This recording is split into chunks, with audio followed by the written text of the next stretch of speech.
But when I talked to my daughter about it, she goes, no, that's horrible. But it works. I mean, she works out every day, and she struggles with weight. I mean, it's genetic. We tell her she got the Bordella Honeywell gene. My wife's grandmother was heavy.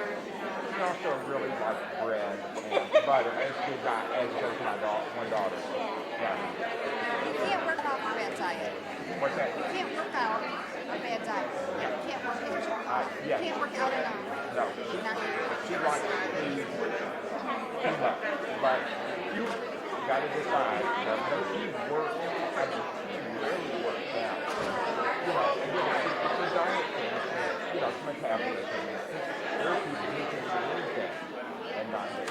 One good thing I'm happy about is I feel strong. I can tell my strength. And so I'm trying to, again, set myself up. You're not going to something. It's and that's a good thing. And you're doing something with yourself. And because we talk about like so. And you can really defend yourself now. Right. If you're attacked at Madison, you are safe. They are not going to mess with you. Sweet. There's some thing called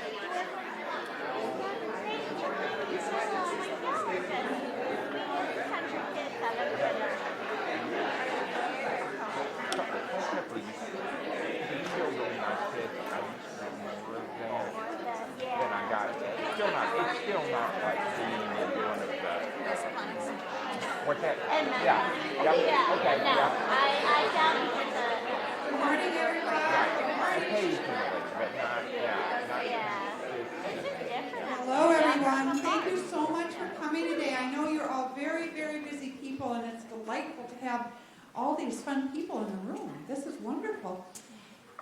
It's my pleasure to introduce, I'll introduce you, Dr. Lufkin, and you can introduce the party with you. You know how you go to events, like, how many of you have been to a BCCS meeting? You know how you go and you think, oh, I'm going to sit by this person? Well, that's Dan. I always want to sit by Dan. And then there are a couple you go, oh, where's Dan? You know what I'm saying. Anyway, Dan is a guy I always want to sit by because he's really a wonderful thinker and he cares passionately about students and student success, and we're just thrilled to have him today. And before you begin, Dan, I see there's a stranger from our past. Traitor? Is that the word I heard? Yes. How about all of us start this morning by saying, I love you, Matt. I love you, Matt. Dr. Love. Thank you. So we've been on this road show, we're calling it. I've never been a part of a road show, but that is perhaps the warmest welcome that we've received thus far. Thank you so much. So we're here to talk about direct enrollment. Anyone heard anything about this? Okay. And then our team here, and they'll introduce themselves, and Laura, Kat, Beth, and Dr. Wilson back there as well. He always likes to try and be a little incognito, but you will hear from him as well. So this project, pilot project, and I'm going to remind you throughout that this is a pilot, right? So we have to be flexible. We have to understand that there will be some challenges along the way, but we're going to get through this together because we truly believe, and the research that Dr. Finnegan will share shows that there is a lot of success for our students when we embrace this initiative. So with that, today we're going to start with a little bit of background history. We're going to talk about why we're here. But more importantly, we want you all to engage in the conversation. It is an expectation that all of you will share your thoughts, your concerns. You may even challenge us. Okay? This is our sixth stop on the tour. 2 weeks ago, we went to Piedmont, and then Blue Ridge, out to Mount Empire, and then Southwest. Yesterday, we were, where were we yesterday? Taiwan, thank you. And here we are today. In each stop along the way, we have learned new strategies that we can implement. We have been challenged on our processes, and we have taken those back, and we have a laundry list that I have shared with all of the presidents to say, and the team from the VCCS to say, there's more we need to do, right? This is what we're hearing from perhaps the most important people in this initiative who work with our students daily. They say, have you thought of this? Have you thought of that? And we're not going to stand up here and try and give you answers to questions we don't have the answer to. Could you say it again, please?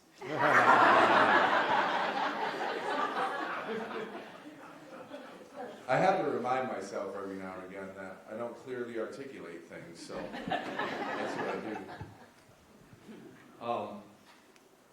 So let's get into this a little bit here. And again, at any time, please do not hesitate, ask questions, and be a part of the dialogue. The first few slides are, again, just a little bit of historical background.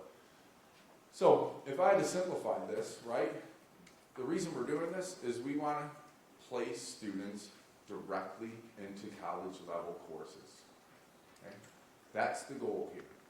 And we're going to talk a lot about that today, that we're it's a paradigm shift. Yes. We can share the PowerPoint presentation. Absolutely. Yep. We'll share the PowerPoint and anything else that needs to be shared. We also have some handouts that we'll be sharing throughout the morning. We'll break it into two pieces. Again, a little bit of background history, and then this afternoon, the second part of the morning, we'll really get into those handouts and the pathways and the course design and development.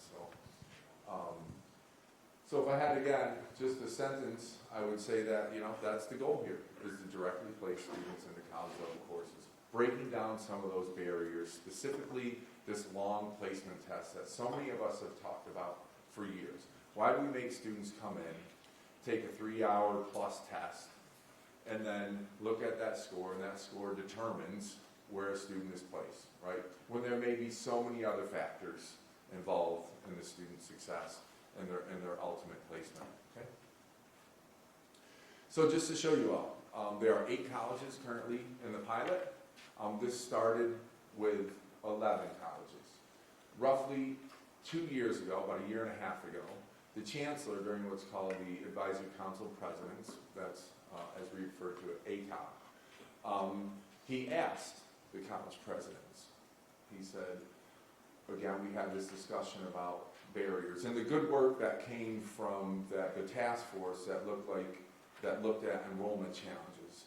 And one of the themes that emerged was, why do we put students through this test if we're not certain that it really has had an impact on student success overall?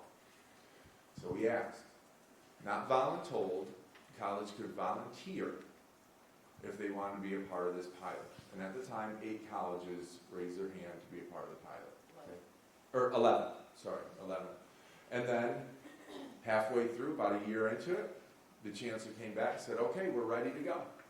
If you want to step out, you may. Okay, because again, you're volunteering to be a part of this. And 3 colleges at the time decided to step back for whatever reason it was. What's most important is that collectively, these 8 colleges in 2022 will make a decision as to whether this goes system-wide. And that will be a recommendation to the chancellor. So there's this myth out there that we've heard that, well, it doesn't matter, you might as well be a part of it because it's going to happen anyway. I'm here to tell you that is not true. The truth is that collectively, we, the 8 colleges involved, are going to study this as a pilot, and in 2022, come up with a recommendation that will go to the chancellor to say, here's the evidence that it's working or not working, and should we move forward or should we not? Just so you can see, there has been structure to this, obviously. We've had steering committees. We've also had, the executive subcommittee, the curriculum, many thanks to our faculty who have worked tirelessly to get us to this point. We wouldn't be able to be here today if it weren't for the good work of the faculty and what they have done to really work on the curriculum. That's obviously a large component of this pilot project. So thank you all for the work that you've done. And then obviously the Student Services Committee, which I've had the pleasure of chairing. Now we talk to most of our advisors and counselors to move this initiative forward. Okay? Just so we can get a sense, do we have math faculty, English faculty in the room? Very good. And then most other student services, advising, counseling, career coaches, is that the bulk of the, okay, very good. Okay, department chairs as well. Okay, thank you. That helps us as sometimes we can prepare ourselves for some of the questions that may come from each group. Okay. And then, as I stated, there's a timeline that's been put in place here. Again, you can read all this. I'm not one to just read off slides to y'all because I know that you can see that yourself. But most importantly, as I stated, is that this will culminate in a recommendation that will go forward to the chancellor. And I want to emphasize once again that we're going to do that collectively, the 8 colleges together through this pilot study. So, this model was built with the student in the middle. So it is student-centered. And we're going to have those wraparound services, right? So we're going to have academic support, we're going to have student support, and then obviously we're going to work on that direct enrollment, which is vital to this pilot project. Keep in mind, again, folks, that as we move through this, there are many components, right? And there's going to be some flexibility for the colleges to develop their own support mechanisms and strategies, right? But we're here also, too, because there will be some consistency, which is not always easy to achieve across 8 colleges, right?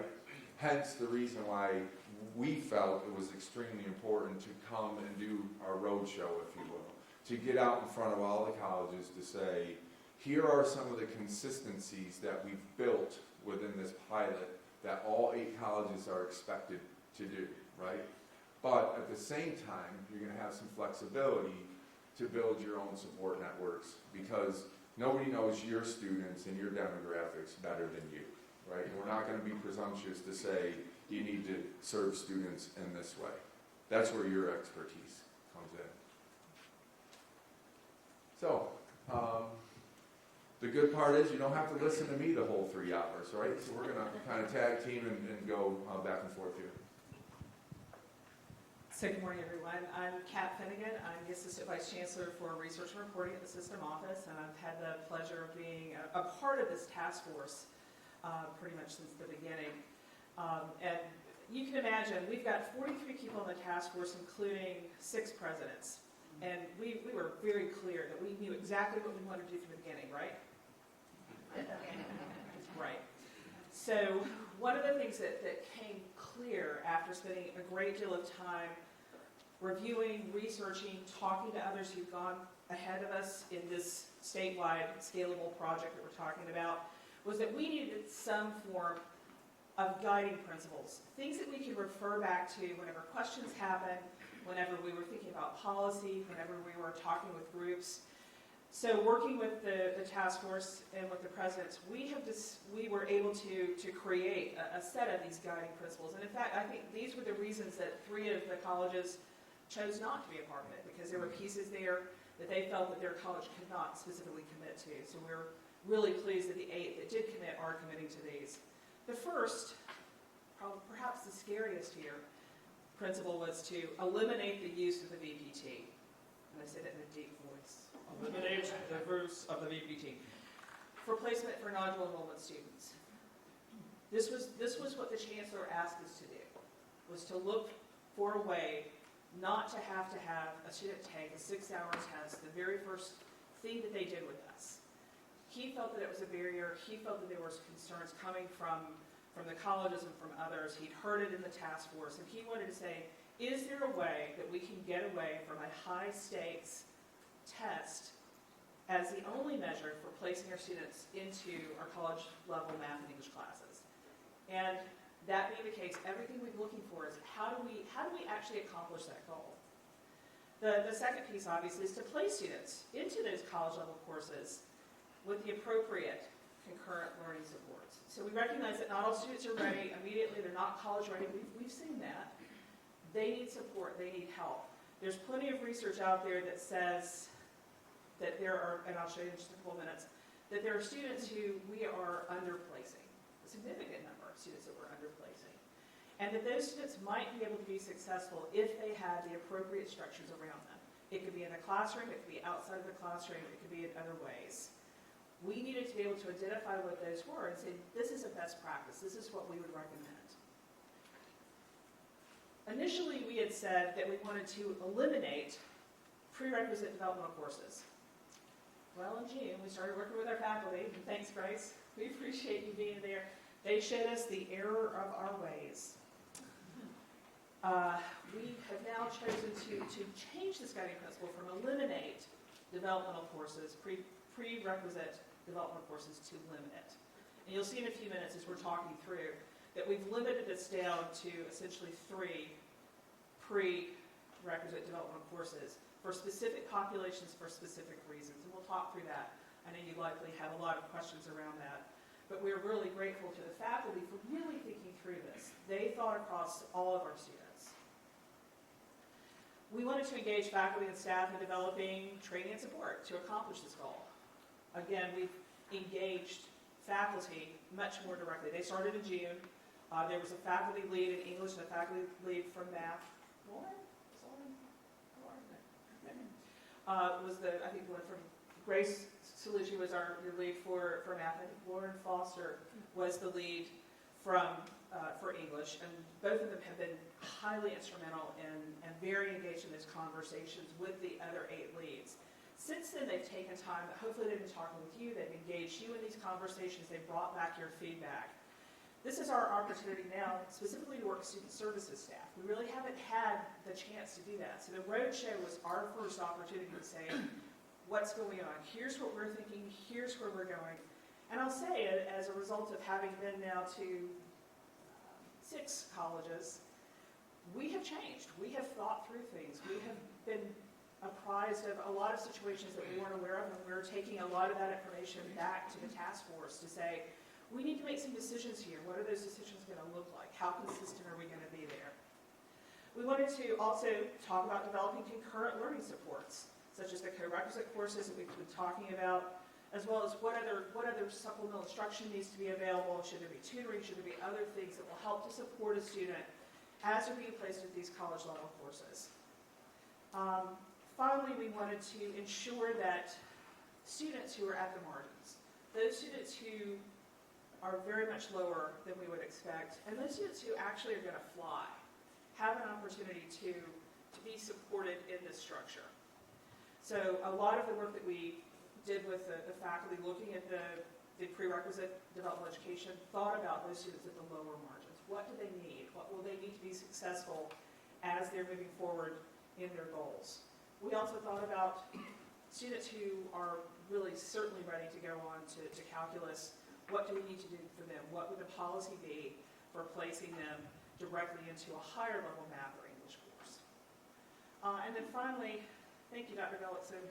We recognize that every time we do a structure like this, every time we change courses, every time we ask students to move into different level courses, get rid of developmental, there's a financial hit on the colleges. We've seen this. It's happened each time we've done it. We wanted to understand what that financial hit would be, what it would take to mitigate that risk, and what we could do to help to support these 8 colleges as they're taking a chance, as they're moving forward. I know this is a difficult time. Everyone has lost staff. Everyone has lost faculty. System office has done the same thing. This is hard. And we recognize that there could be additional financial risk here. But we have engaged Clive Belfield. He's nationally known. He has studied these sorts of innovations in other states, with other colleges, and we feel that he has provided us with some information that we need to understand much more deeply and understand how what we're doing here could potentially affect the bottom line for our colleges. So moving forward with that.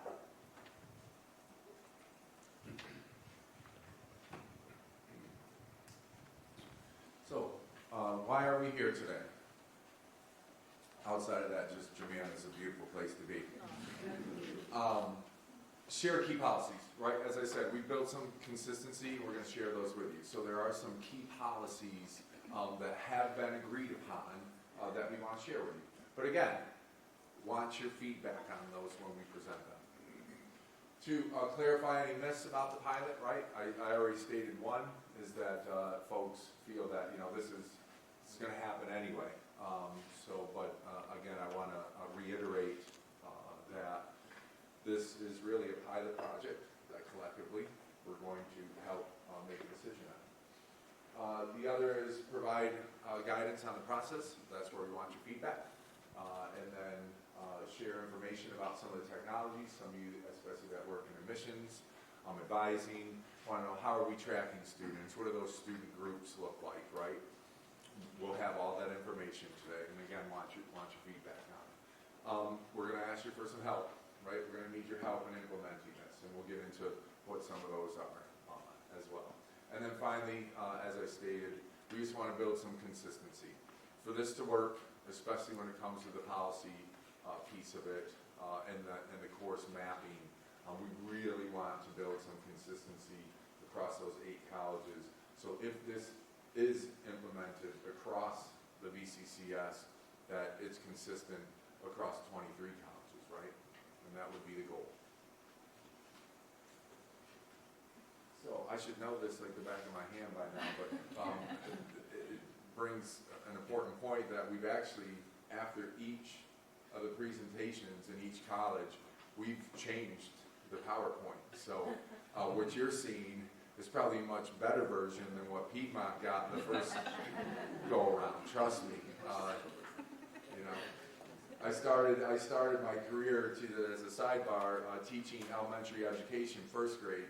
And I tell you what, I feel sorry for those kids today because I was not as an effective teacher in my first year that I became 5 years later, right? So same thing here, many iterations. So why? Why are we planning on doing this? Well, as I said before, research has shown through multiple iterations, there's plenty of literature out there that shows that college students tend to be overdiagnosed, particularly when there's a high stakes test.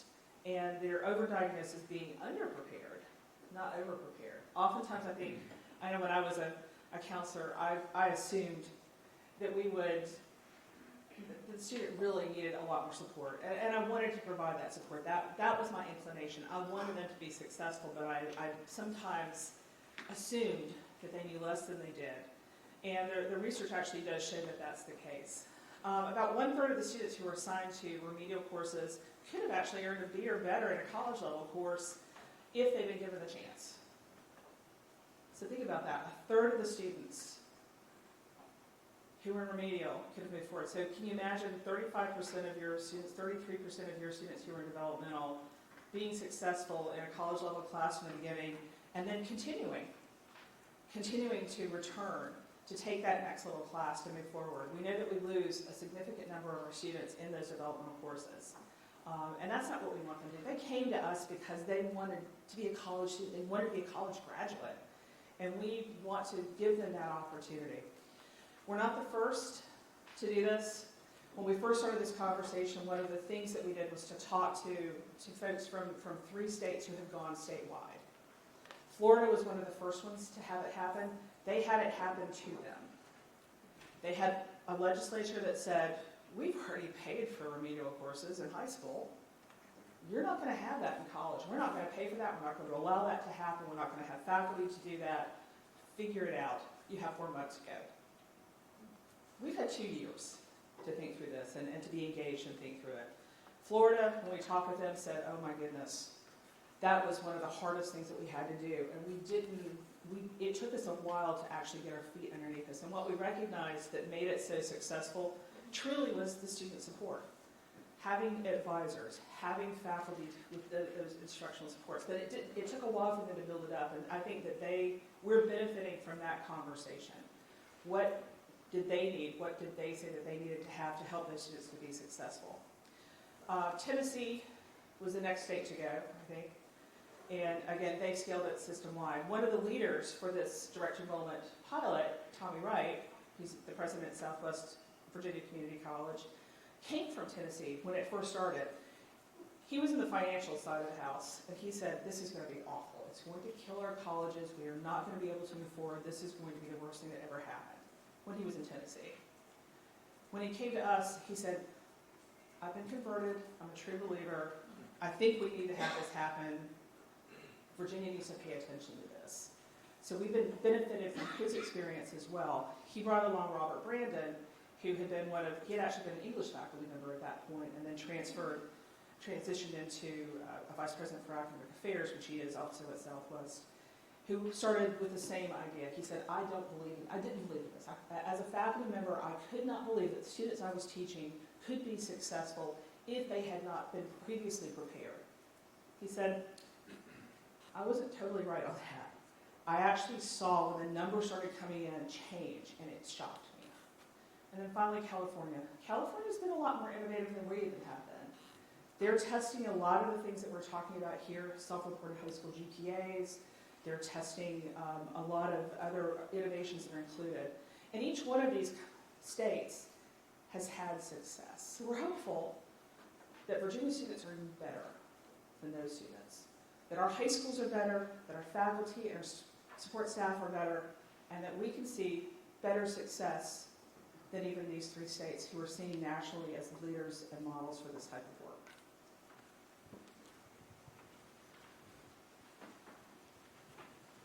Good morning. I'm Laura Clark. I'm your Assistant Vice Chancellor for Student Success and Professional Development. And I come to you with a background from coaching and advising, so this is my happy space. I served as a coach for 7 years, and one of the questions I want to ask so many advisors and faculty, when you start out working with your student, the first thing that you want to do is look at that student and go, yep, you're going to fail. Congratulations. We'll see you through to the end of whatever this end is for you, right? That's not why we do this. Like when I'm coaching students, that's one of the questions I ask them first is, how many of you came here to fail? Raise your hand. And never not once has that happened. Because we know that students come to us and want to be successful. So I want to talk to you about what we currently have in place and kind of build a little bit of a case from our own perspective of why we need to kind of move in this work as coaches and advisors. This is our traditional pathway. We should recognize this, right? Placement testing, developmental math, you get through that process, go to credit math, and then you go on. If you need more math, that's great, or you can go to get that degree and certificate, and here we go. This is a journey that we envision. This is how we lay it out. This is our happy place. But unfortunately, when we place students in this developmental math, how many of you have students that have been spinning in developmental math? You get there, and you spin, and then you're done. Because if you can't get through that developmental math, you can't get into that nursing program. If you can't get through that developmental math, you can't complete that certificate. So suddenly, what we set up to be a helpful thing is creating a problem. And so if you can't get through that developmental step, you're stuck. So here's what happens in the 8 pilot colleges. This is our actual data for the 8 pilot colleges. If you're in a developmental math program, after 4 semesters, 10% get to a college level class. That's not complete, that gets to. That's just enrolling in. Within 4 semesters, that's 2 academic years for most students. English performs a little better, 27%. But I'm not sure, as coaches and advisors and people who are invested in student success, that we're okay with this. And this is in spite of some progress. I mean, we have improved with some of the things that we've put in place, with multiple measures, with the VPT. Some of the things have moved this number from where we were 10 years ago. But this is still not okay. That means 90% of our students that we put in developmental math that find themselves there are not successful. So, with that in mind, we're moving forward with this. And I will tell you, the first time I was in that camp of, you've got to be kidding me. You can't just throw them in the deep end of the water. This is not going to be successful. You know, that whole panic that I know many of you probably felt when you heard about the pilot, I was there with you. But what I'll tell you is I've read the research and as I've talked to people in these other states, and I've worked with advisors and I've worked with directors of advising in other states who have implemented this, I'm actually really excited about the opportunities that we're going to have to see what we can do here in Virginia to make those numbers better. Now, I would love to say to you today, 2 years when we come back together, we'll say 100% of our students got through. We know that's not going to be the case. But if we can get better than where we are, we can continue to improve and help more. So what we have found in some of the research is that if there's a co-requisite model of instruction in that English 111 class, student success rates move from 40 to 75%. That's huge. Think about what that means in the classes and the students that you're working with and you're coaching and advising. In addition, students who enroll in these co-requisite courses want to improve because suddenly it's not a barrier, it's a support. And so this is really kind of a shift in that mindset for where we're going. Now, we don't know what's going to happen in Virginia. And I don't like to have conversations about students without students here. But since we haven't done it, I can't bring you students and say this is what Virginia is going to do. But I have been working very closely with Clackamas Community College and their advising teams as they have been working in this process of the direct informed self-placement. And what I have found in that situation with them is they're very supportive of the work and they're very excited. And they're saying that Virginia is actually ahead of the work they've been doing for a number of years. So they have this video, and it's a very short video, but what I'd like you to listen to is the kinds of words that their students use about enrolling in the advisement process. It's a minute and a half, so let's see if we can find out. PAS stands for Placement Advising for Student Success. At Clackamas Community College, the PAS program is about each individual student and helping them to be successful on their guided path. And it's not about a computerized placement test. The PAS program will be great for those people that don't want to do the testing or people that have a lot of anxiety. I like the PAS program because it helps to save the students time and money. Starting out with the right class was really cool to know that I wasn't wasting time. Because of the way that the PAS program works, I feel matched very well with my classes I'll be starting out on. The result was I got placed in some really good classes. Like, I fit perfectly in them, and I'm doing really well. PAS allowed me to start college at my peak performance and confidence level. They care about their students and their success, and that's a really great comfort. Come on down to our placement and testing center, and we look forward to helping you get started. So what kinds of words did they use to the students describe their experience? They care. They care. They save time and money. I swear I'm going to watch this video and tick off how many times they mention time. What else? I started college at my peak performance. How many of our students say that? And some of that, I think, is our process, right? So student comes in, they, hi, so glad you're here, glad to see you, thank you for filling out the application, here's a test, good luck. Have you ever had a student come in to take that placement test that says, oh my gosh, I didn't realize I needed to do this. I've got a baby, can I do it in 20 minutes? That was just my students, right?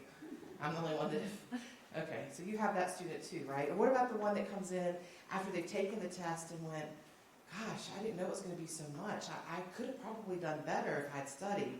We told you to study. Well, I know, but I haven't studied in a long time, and I just, well, now you're in MTE 1 through 9 until you die. You can come back and retake it. No, I don't want to retake it. It was 6 hours. Thanks. I don't have that time. I didn't have time the first time. So I think what's wonderful about this process is it starts the conversation in a completely different place. And we'll talk a little bit more about what that advising work is going to look like and how that shift may impact your day-to-day as we move forward. So what we've come up with after understanding, and this is the hard part because this clicker is not my computer. Okay, my computer, and I click here and it does nothing up there. So this is what our new pathway is going to look like for our students.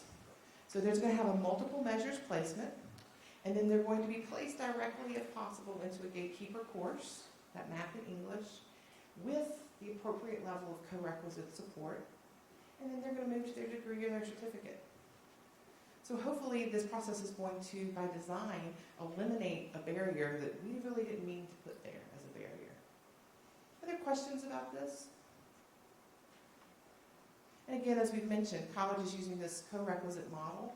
The research tells us that they have seen remedially placed students double or triple their completion rates. So in addition to those who get to that class are actually more successful if they've come from that developmental background. All right, so now I get the wonderful pleasure of turning this back over to Dr. Lufkin, because this is his favorite slide. Okay, this is where I anticipate hearing from you. I'm going to go through each one of these individually, just because, again, the high importance of each one. These are those consistency points that I spoke about earlier, and decisions that have been made. Right? So the first one is recent high school graduates will self-report both their high school GPA and enrollment, not completion, and enrollment in high school algebra 2. So they're going to get online, they're going to get a survey, and they're simply going to say, yep, I was a 3.0 student, and we're going to take that as their word.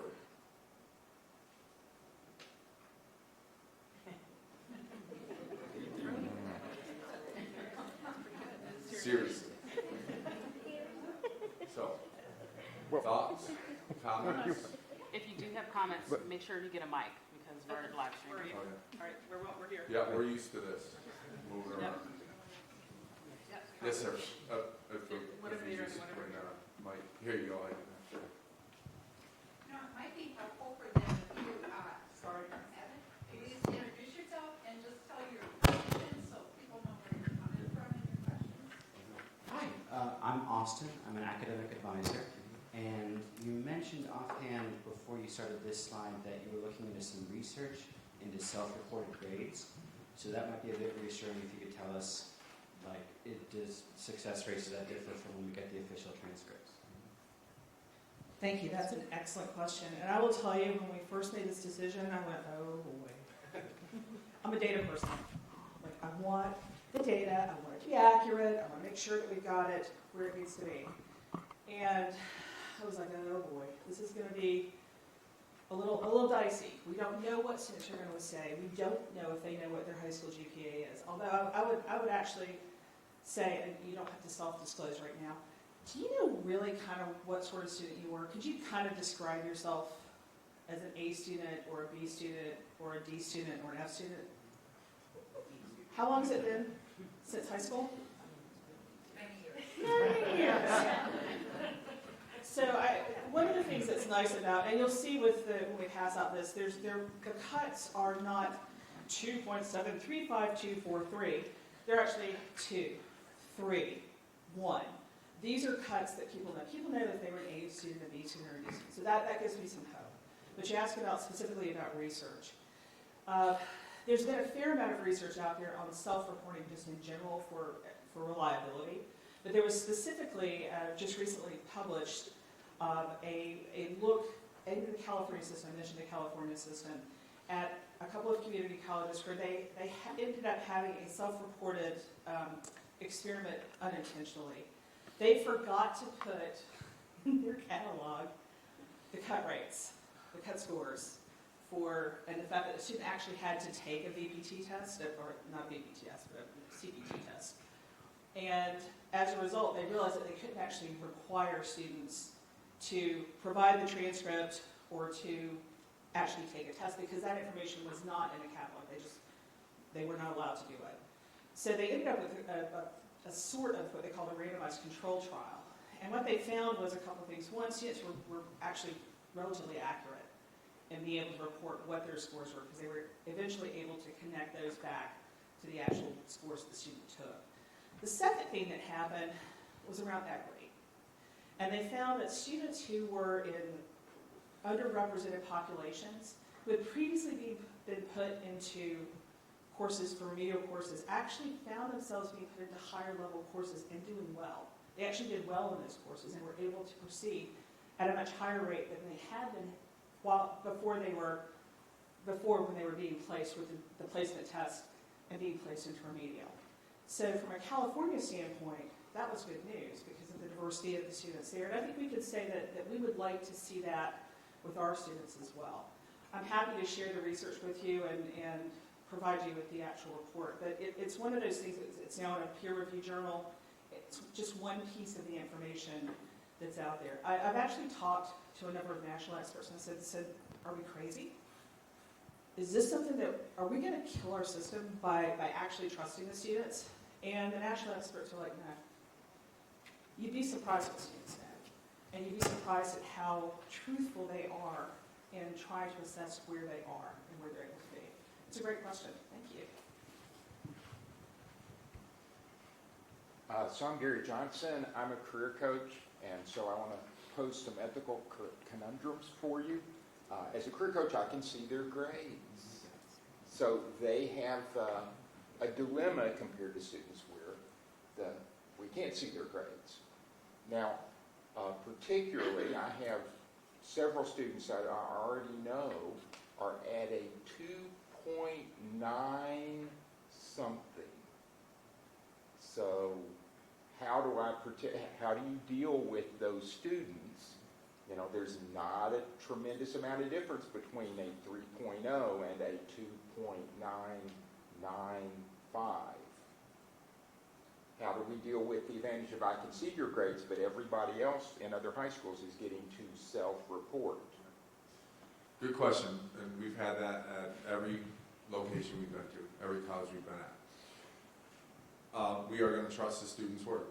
So even if you're looking at that, we are not going to say, oh, geez, I'm looking at this right. And that can even go down if a student has a 2.56, and they say, well, I feel I'm a B student. Well, very good. You're going to put that you're a B student. You're going to put a 3.0. All right. We want, if you do collect those transcripts, thank you. If you collect those transcripts, there will be a place for you to put that. So we want that for the integrity of the study. That's part of the pilot. CAT at the end is going to look at what students, where they self-placed and what their actual high school GPA was. But we will not, when we're advising students, say, you need to put this in here because, I know what it is. You need to have a different discussion with them. What type of student do you feel you are? And if they say, I'm a B student, then you are going to trust that student. We'll talk a little bit about that later on when we talk more about the advising and what that interaction may look like and how it's different than currently our current practice. But yes, you will see it, especially your high school career coaches when you're registering students. You're going to ask them to self-place, and we're going to trust them, and we're going to put in that box what they feel should be in there. And just so you're clear, we do have two separate places that information will be collected. One, the reported high school GPA, and then the other field where we have been collecting the real GPA, the one that we see off of the transcripts. So our intention is that the data will not be contaminated, if you will, with the self-reported.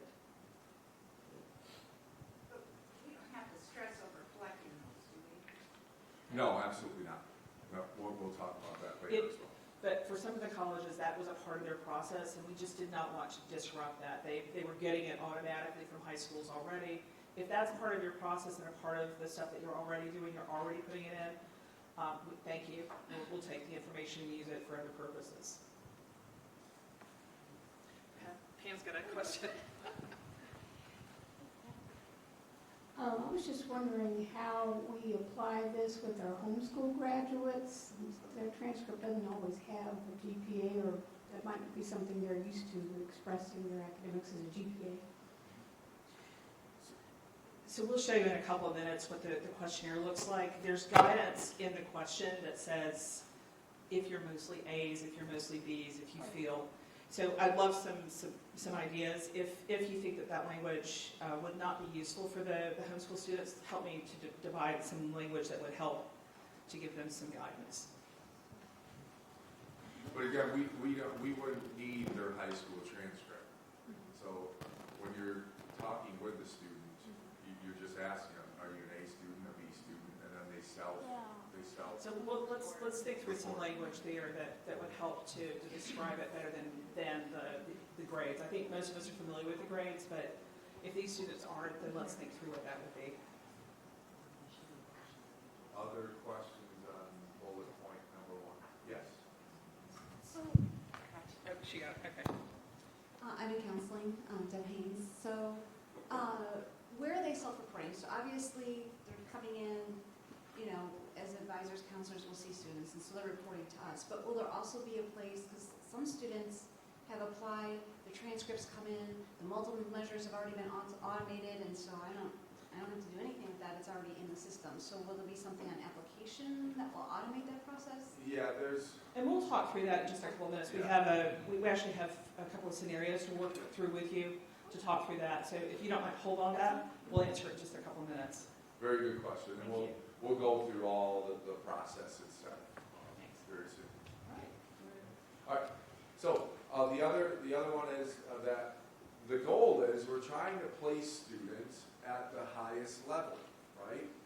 Direct enrollment, placing students into the highest level. So if a student has an ACT or an SAT score, and it's higher than what their GPA is or what they're self-reporting, right? They have to show verification of this. This is a document that they must submit. And if you have that, then you would place them higher. So let's say they placed as a C, but their SAT scores come in at a B. Well, that's where we would place that student. So we're trying to place them at the highest level. Okay, does that make sense? So we will use SAT, ACT scores in this process. Any questions on that? Yes, sir. What if they have a previous VPT score because they've taken it in the past for whatever reason, dual enrollment, but never took a math course? So again, we'll get into that as well. But Yeah, the basic guidance we put in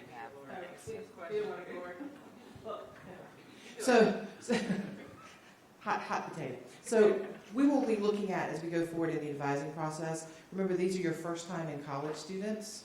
So if they have not begun their coursework in the developmental pathway, they wouldn't be a crossover student. So if they're not already enrolled with you, we would use the new placement for them. If they've already enrolled with you, they would be using the crosswalk. We really will have kind of 3 groups of students that we will talk you through the process piece. So I don't want to derail the conversation about what the decisions are into the process, because I promise we'll get to what you do with those recent high school grads, what you do with the students you already are working with that are enrolled and maybe not enrolled, and also what needs to happen with those informed self-placement 6 years plus. So we will get to all of those kind of process questions.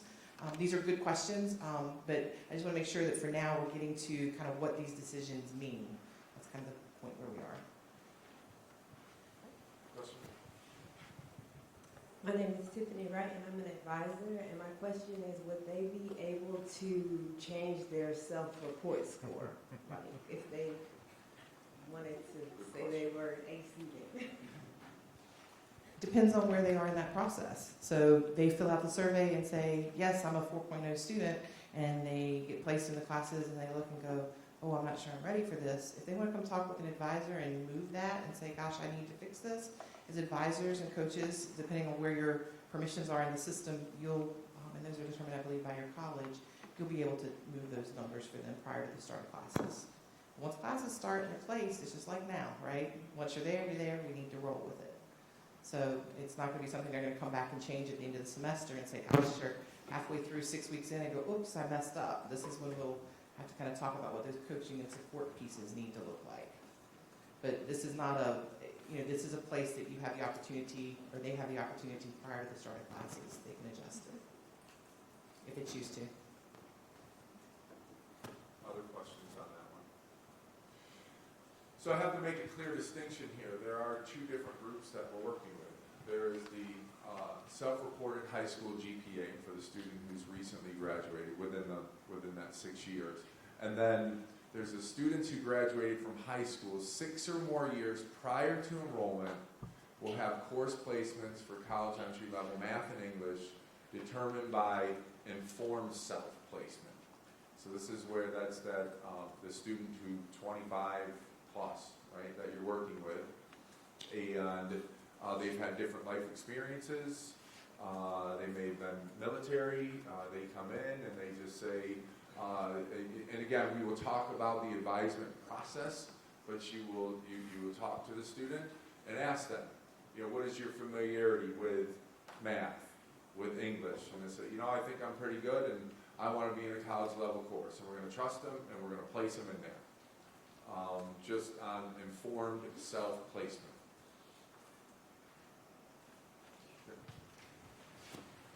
Go ahead.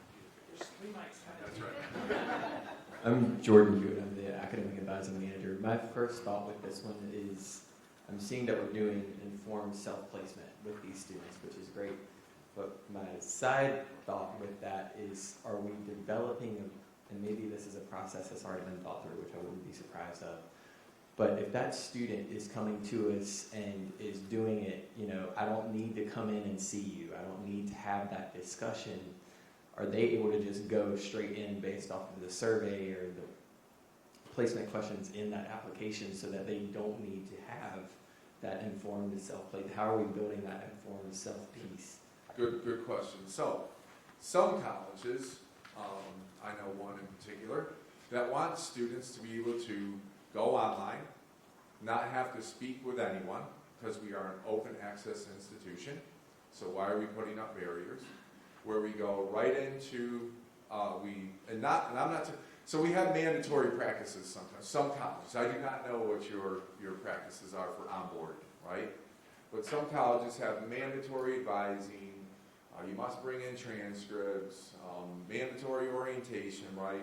And it's mandatory for the first 2 months that registration's open, but the last 2 weeks of registration was not mandatory anymore because obviously there's a long line and we can't go through all these processes, right? And we need enrollment, okay?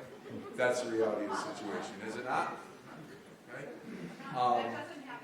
I was not suggesting that happens here. What I am suggesting, or stating, is that some colleges want students, the day registration opens up, and I think that's what you're alluding to, they go right online and they place themselves in the college level courses, and 2 months later they show up in the class and they haven't spoken with anyone, okay? Yes, the goal is to work with IT, and we're going to talk a little bit about that after, for that student to be able to self-place and enroll and start in a class without having to talk to anyone. Yeah. Other questions or thoughts on that? Yes.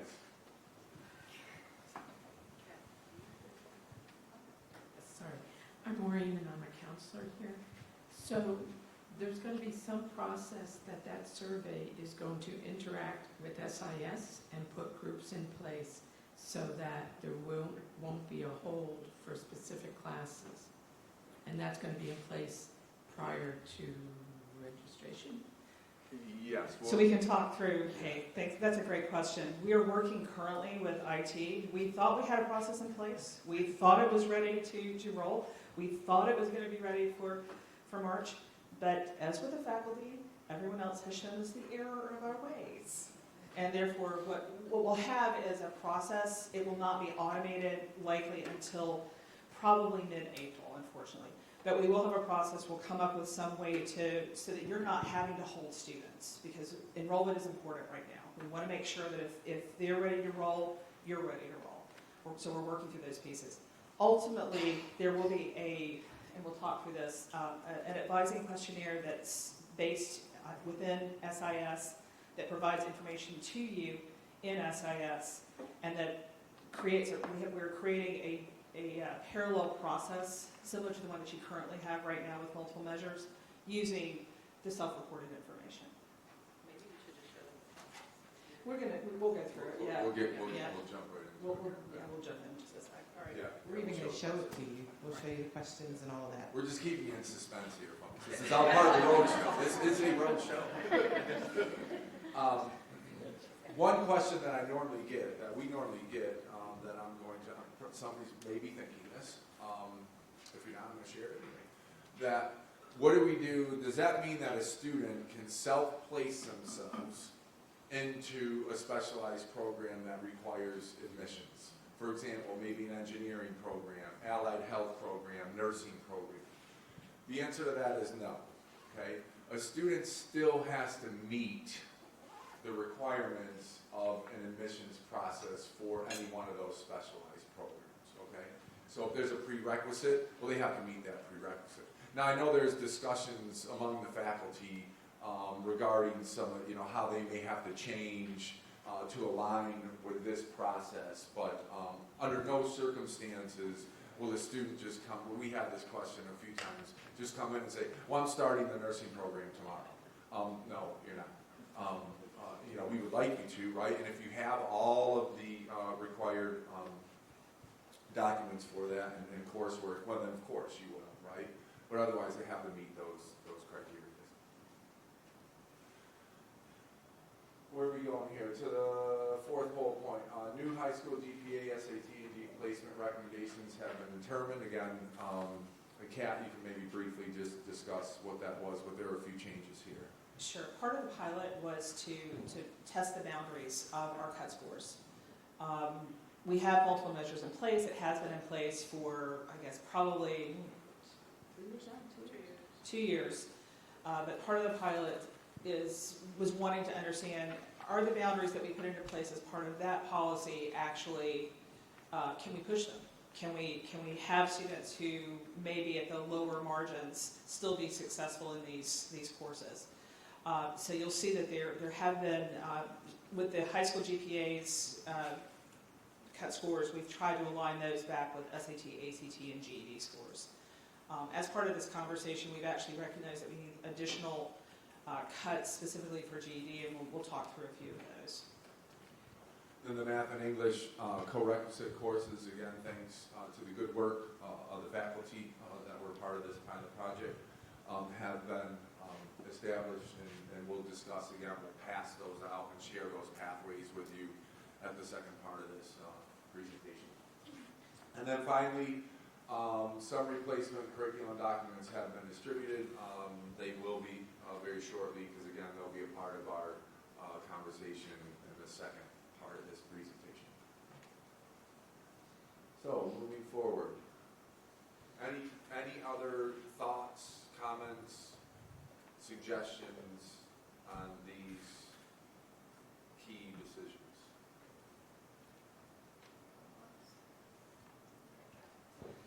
So I know we're going a little slowly. It's 10 o'clock, and I want to make sure that we get a break in just a couple minutes. I know you're waiting for that. But I wanted to go very quickly through two important pieces. One is the new pilot courses that we have for math and for English. As I mentioned, the initial thought of this was that we would, for entry-level gateway college courses, MTH 154, MTH 155, and MTH 161, we would provide co-requisite support courses, similar to what we've been doing with MCR, similar to what we've been doing with ENF 3. These courses would be available. Now, there's a difference here, and this is it may seem subtle, but it's actually quite profound for our faculty.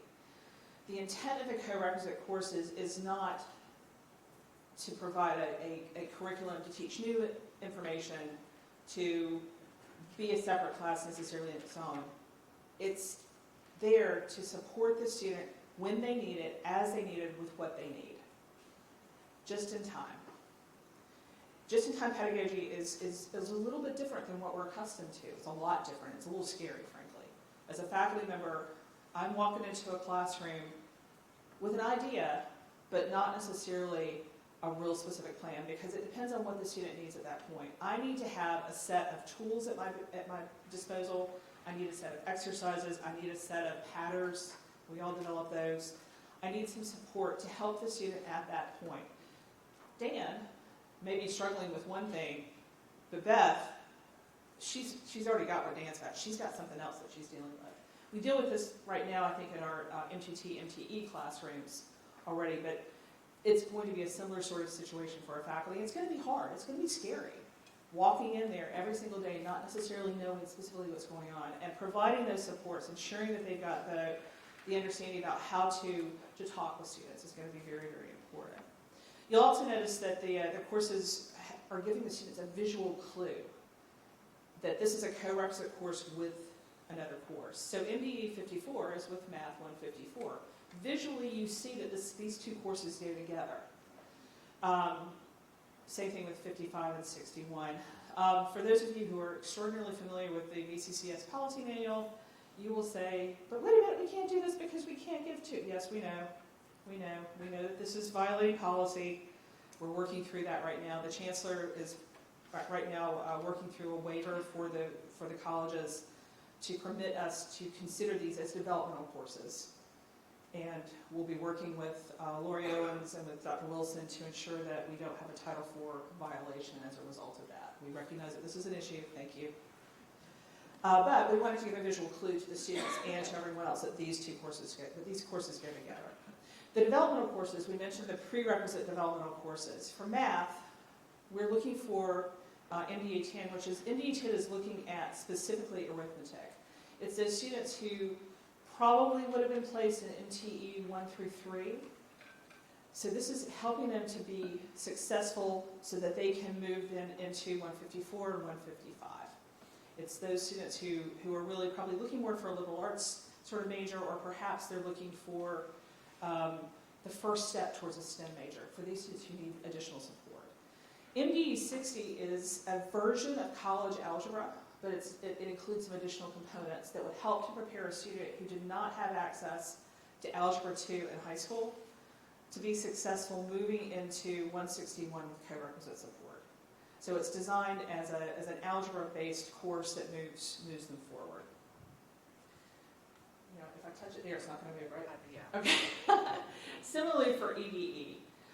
EDE is now the new co-requisite developmental course and prerequisite developmental course for English, math direct enrollment, English direct enrollment. EDE 10 is designed specifically for students who likely would have been in ENF 1 or perhaps even lower. EDE 11 is designed as a new co-requisite support for English 111.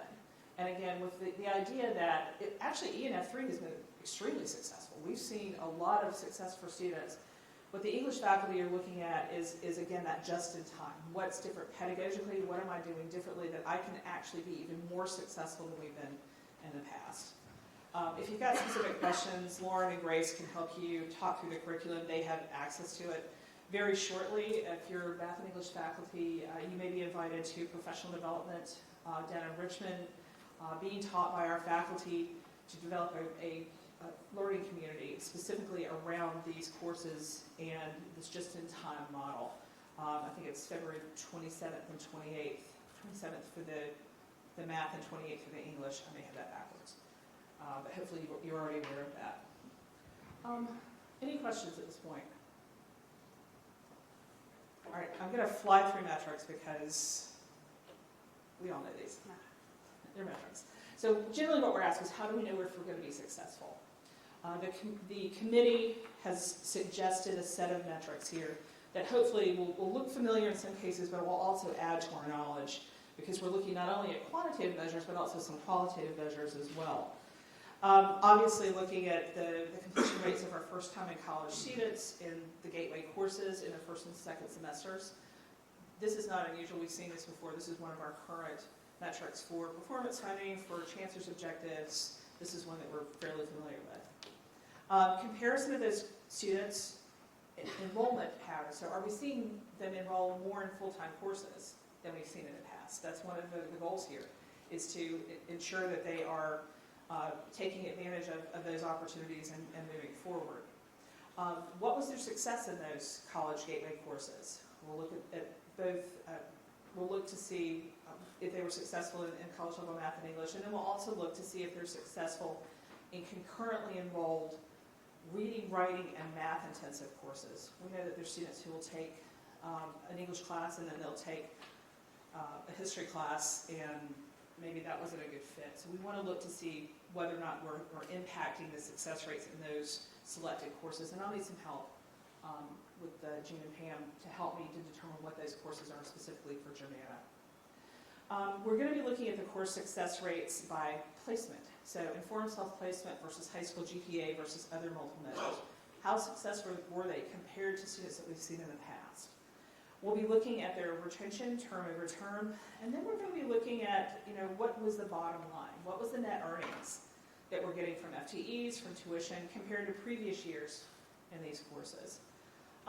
We want to understand what's happened with the faculty, who's teaching, if there are differences in who those faculty are, what changed in their workload, what changed with the success faculty and the student support staff.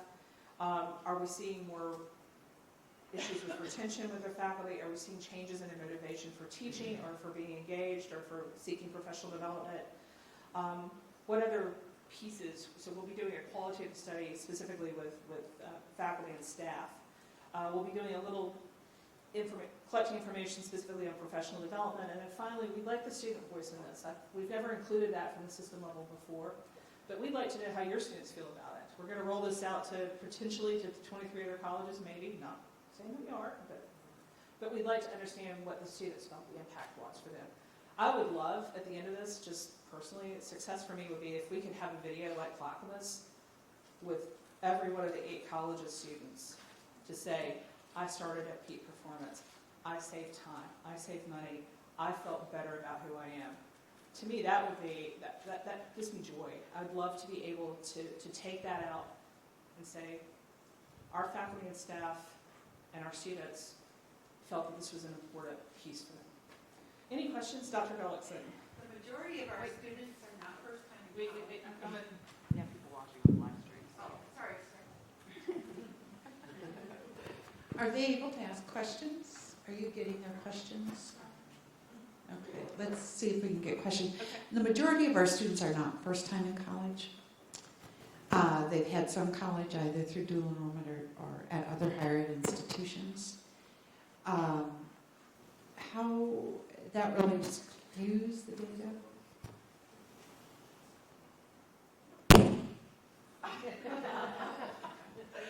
She's a lecturer. So, a great question, absolutely correct. We've been, first time in college includes a number of students, including previously enrolled dual enrollment students. So if they didn't take math prior to enrolling in your if they took CTE courses or other courses in high school, and they take math, they'll be included in those pieces. For students who are concurrently enrolled, we will also take a look to understand what the pass rates are. So we do, when I say first time in college, that's one way for us to kind of keep things manageable. But when we look at success rates, we do look at the success rates of all students. We look at first attempt, second attempt, third attempt. So we do actually pay attention to those pieces as well. Great question. Anyone else? Was there anybody online? Question online? Haven't got one yet. Okay, great. So, all right, we are at the end of a point. We're about to get really hot and heavy and talking about the different personas that we described. Can you take about a 10-minute break and we'll come back?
everyone for coming back, and hopefully I heard good discussions. I hope you all had a chance to talk amongst yourselves, come back with some additional good questions. I know there's several of you who have got additional questions going forward. So what we're going to do now is talk a little bit about our 3 percentages, and I'm going to let Laura take over from here, and we'll jump in as we need to. So we have handouts that we'll get to you. We probably should have done that in the break, but we were chatting and that happens. So we want to kind of start the conversation with our recent high school graduates, because we know that that's a group that you're lots of questions about, and what do we do and how does this look? And then we're going to move into what do you do with those students that you already have? And then we'll conclude this portion of the presentation talking about those informed self-placement pieces and what those need to look like for your students. All right, so recent high school grads. We're going to talk through this because some of it is just a matter of things that you already have in place. Part of our goal in this work was not to reinvent the wheel. We are going to be asking, and some of the questions that come up, I will promise you, if you're like the other 5 colleges that we've been at, some of the answers are going to be, well, tell me what you're already doing. Because our goal here wasn't to be fully disruptive in processes, because life is hard enough already.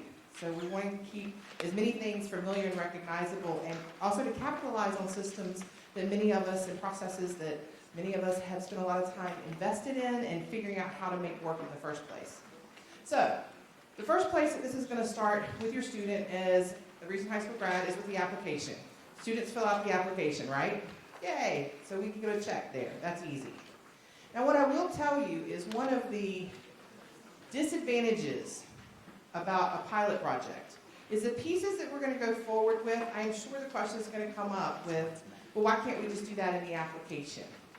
But because we're a pilot project and we're only serving 8 colleges with this project, we were not able to create a system-level solution at this time. So some of the things that you're looking at and you're going to say, oh my goodness, can't we just add this into the application and there you have it?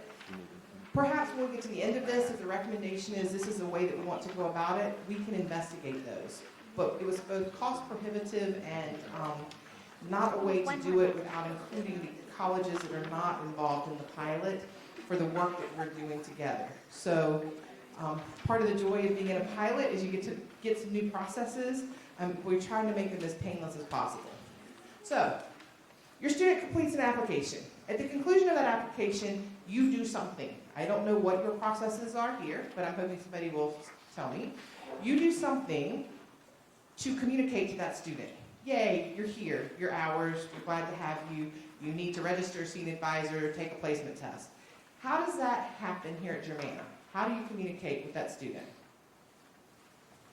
Can anybody tell me what happens? Is it a magic wand? Because if it is, I want one.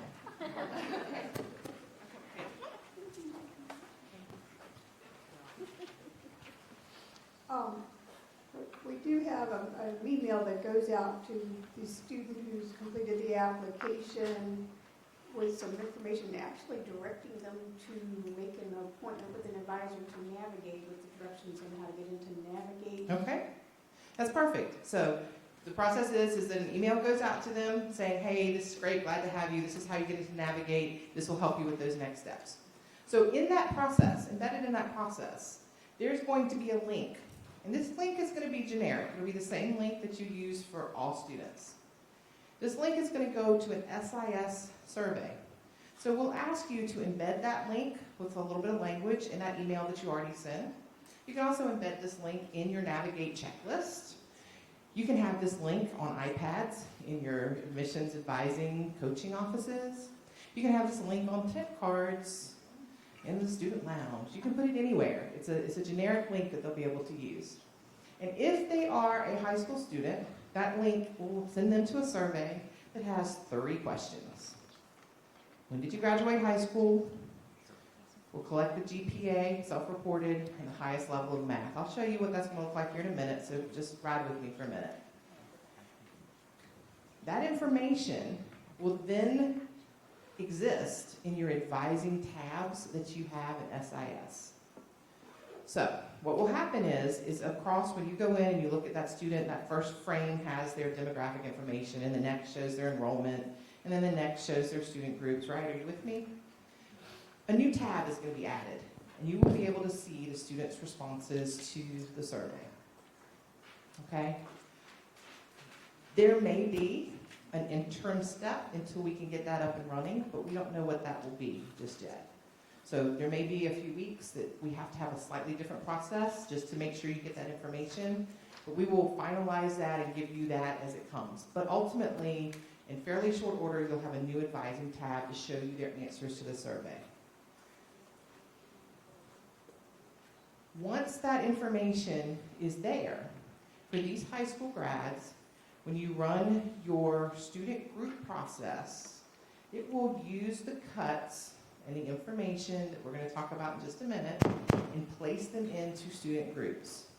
For the pilot colleges, we have reworked the student groups, the numbers that you already are using for your multiple measures to match the new cuts. So you will see that the student groups look the same. And they'll be your matches. And you'll have access to this. You don't feel like you have to jot it all down. We'll make sure you have it. We just wanted to show you that that process is going to be familiar and comfortable to you. So this is what the survey will look like for those students. Now, this is the ugly, rough-cut version, and if I could figure out a way to put draft and still have you able to read it all over this, like I wanted one of those little red stampers, right? Draft, draft, draft, draft, draft, because this is still under construction. But generally what it's going to be is, what is your cumulative high school GPA? Please estimate. For example, mostly A's 4.0, mostly B's 3.0, mostly C's 2.0, mostly D's or F's 1.0. Because the truth of the matter is if it's a 1.0, it doesn't matter if it was a 1.0 or if it was a 0.5. Your placement's going to be the same. And then the last math course you completed in high school. No, that's not the final list. We know that there's some conversations that need to happen with the colleges to make sure that we include the classes, but this is what we're looking at. And we'll have opportunity for you to provide some feedback as to what things need to be there to speak to your student population. Remember, this is just for those students that are just out of high school in the last 5 years. Are there questions?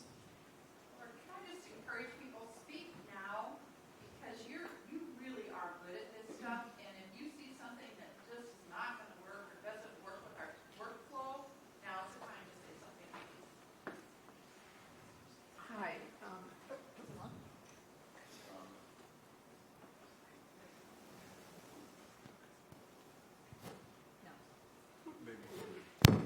Hi, this is Maureen. I'm a counselor again. So I have 2 questions.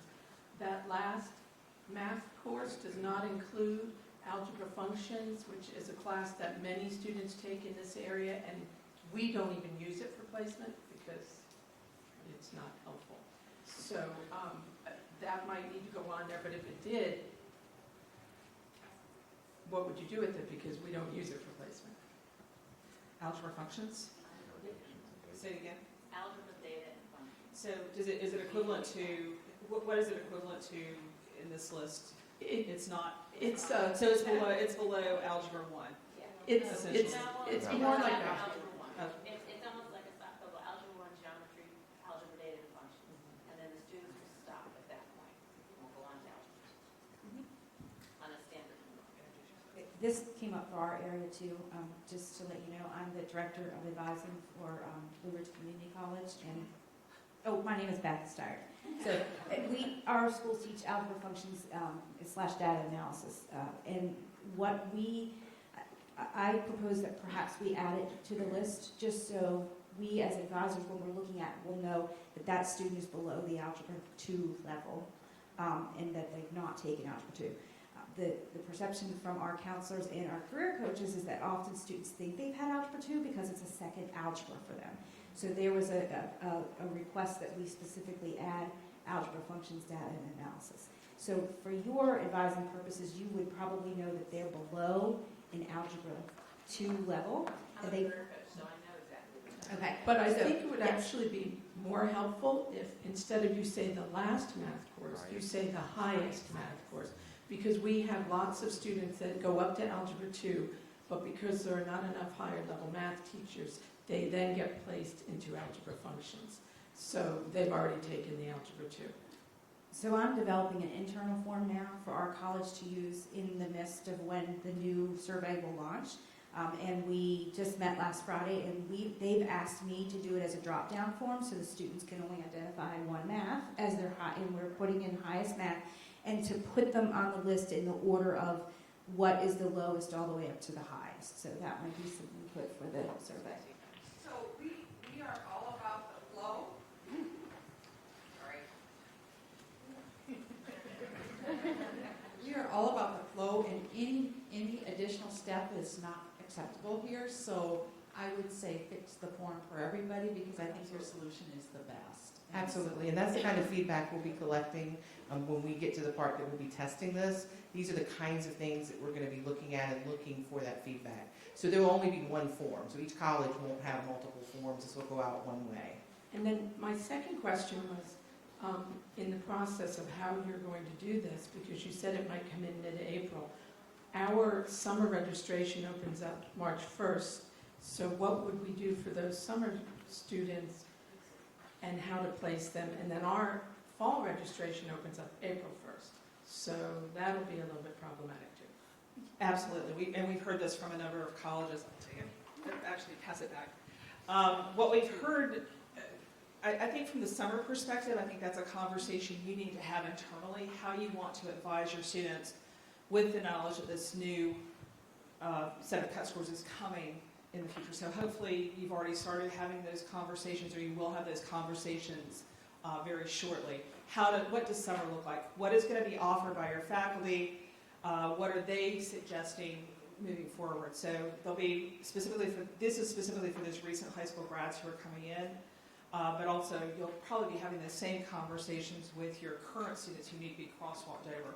So I think this is a conversation that the math faculty, I'm getting a good nod, have already started talking through, and hopefully will start sharing with you more broadly going forward. It's a good question there. In terms of the students who are coming in for fall, you know what the cut scores are. You've probably already been collecting information. You can go ahead and start advising them moving forward. Again, I think it's a conversation that you need to have across the college to say, okay, here's specifically what we're going to do, and here's specifically what we're going to advise, knowing that technology is coming, but it's not quite here yet. Question? Yes. Since we are trying to get folks to register through Navigate, is it really a new advising tab, or is it putting under the current advising tab and it's just more information, a different category under that tab? And is that information able to be pulled over to Navigate for the streamlining of our registration process? Just asking.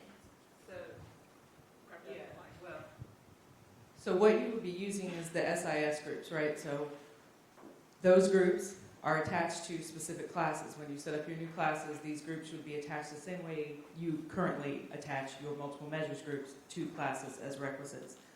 So if a student can register for it in PeopleSoft, they'll be able to register for it in Navigate if they are in the appropriate group that's attached to the class as a requisite. Navigate doesn't necessarily pull in the groups, it just checks with PeopleSoft to say, you're good to go. So as long as they're good to go in PeopleSoft, they're good to go in Navigate.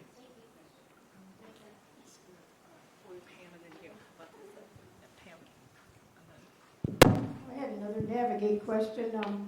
The data, the high school GPA, the Algebra 2 enrollment, last math class, is that going to show on the student profile in Navigate also, or do advisors have to keep toggling back between SIS and Navigate?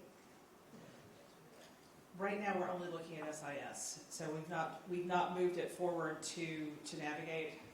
That would have to be that'll be the next level. Again, this is a pilot. We're trying to work through the specifics. The first piece was ensuring the data got into SIS, and from there we'll work forward. And we love your support in talking through what it should look like from the Navigate perspective, and so that we can talk to Navigate about what needs to change going forward.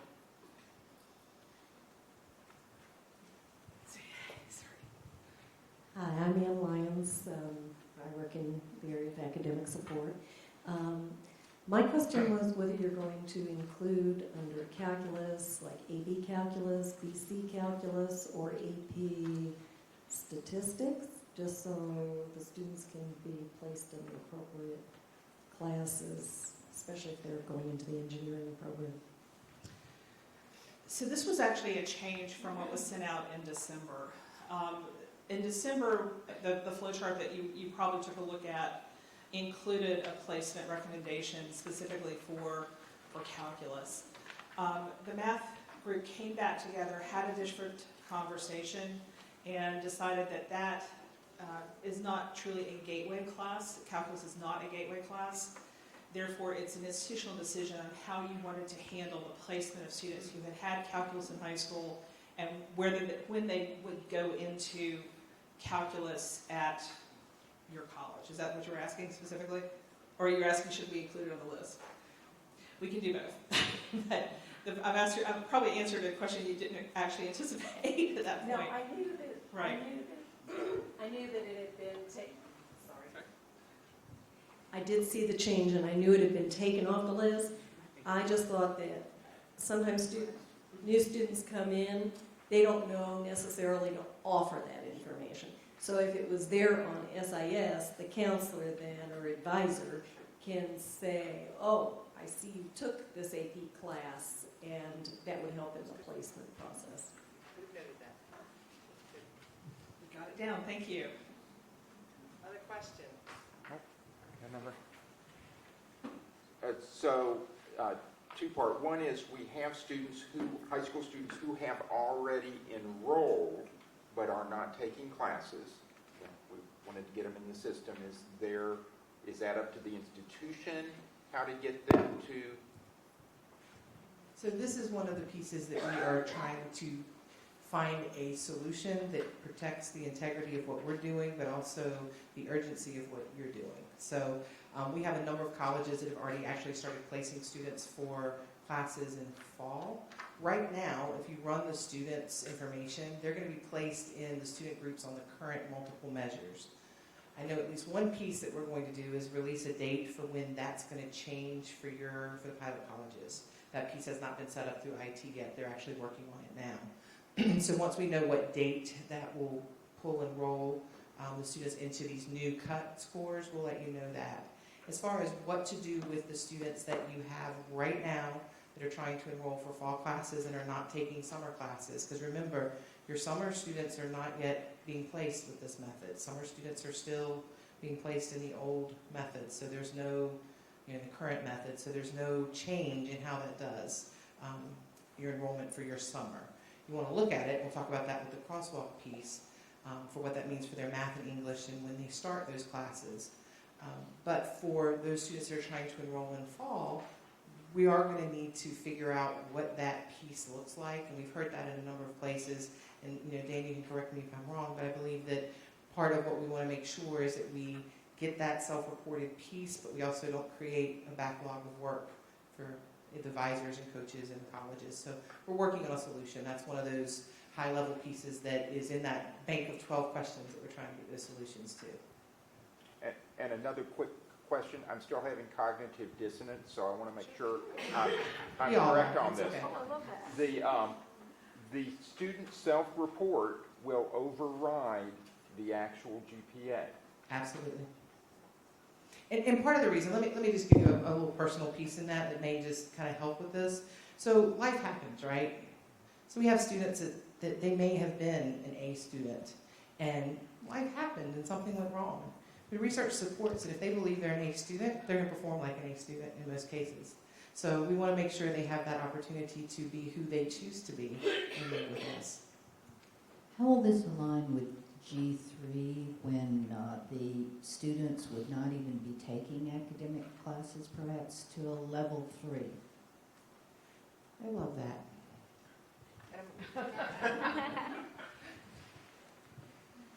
G3. You would be collecting this information for a student who is going into a career studies course. It won't matter, right? They don't have to necessarily take English or math. For the students who are being placed in the associate series, we'll still collect the information, and so that when they're ready to take the courses, they can be placed into those higher level courses at that point. So I know it's flipped, but from what I understand, the students are going to be placed. they should be placed in a level 1 course, a level 2 course, or a level 3 course. The associate's degree is the level 3 course, if I understand correctly. And that's where they would be taking the general education courses to help to complete that associate's degree. So you would already have collected the information and be able to place them into it at the point that they're ready to move forward. So we're looking at a pathway up level 1, level 2, level 3, and we're assigning them particular courses of sequence. However, so they could get all the way to level 3, and then we look back at the beginning, and then we say, all right, you need to have the MDE 10. That could be a scenario then? For a number of our colleges, and I think it's actually it's not quite part of policy yet, one of the policy pieces that we're looking at is what happens with a student who's already completed something with us, a CSC, a certificate. If they've already completed those things, we have a pilot project going on right now where, in fact, you guys may be part of that pilot project. Are you part of Multiple Measures 2.0? Just the veterans. Just the veterans, okay. Those things still exist. In that case, one of the pieces that we would need to look at, and we actually have this as a list of questions for the policy folks, is can we just go ahead and say if you've completed a CSE or certificate, that then you would just be placed in the highest level math class that you needed for you don't have to take a placement test, you would just be placed into the college level math class that's necessary for your degree. If they're technical math classes, a lot of them, they're already you can easily go into them without having there's no co-requisite support specifically for technical math. But with G3, everything's changing every 10 hours.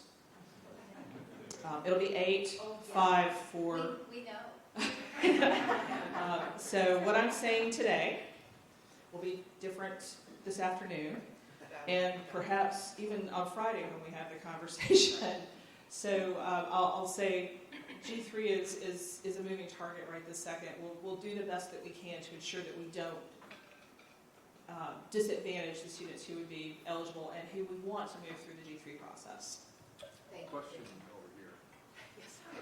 My question refers to the other slide about the highest or latest math class completed.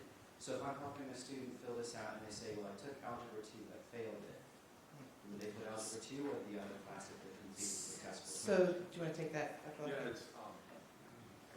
it would be Algebra 2 because it's not based on completion, it's based on enrollment. And we're going to change that. This is, remember, draft. Oh, yeah, I know, yeah. We meant to change. It says completed, but it should say enrolled. Yeah, that's an error on our part. Good. Because remember, that is the benchmark. They don't have to complete it. The math faculty have told us that exposure is enough. So if they were placed and enrolled in an Algebra 2, whether they failed it or not is not the question. It's were they ever enrolled in it. So Other that questions? contradicts everything we said thus far, but we need to change. We meant to change that today. But again, it's a roadshow, folks. Hi. It's a party. Isn't this fun? Hi. That's I'm guessing that when the student is self-reporting, when they get to the question where they say like mostly A's, mostly B's in high school, that's going to equate to some specific group for each one of those that they answer. Is there a way that we can see what that is? So if they say, so if someone says, for example, I made mostly A's, does that equate to like 3.0 or higher Yes. GPA?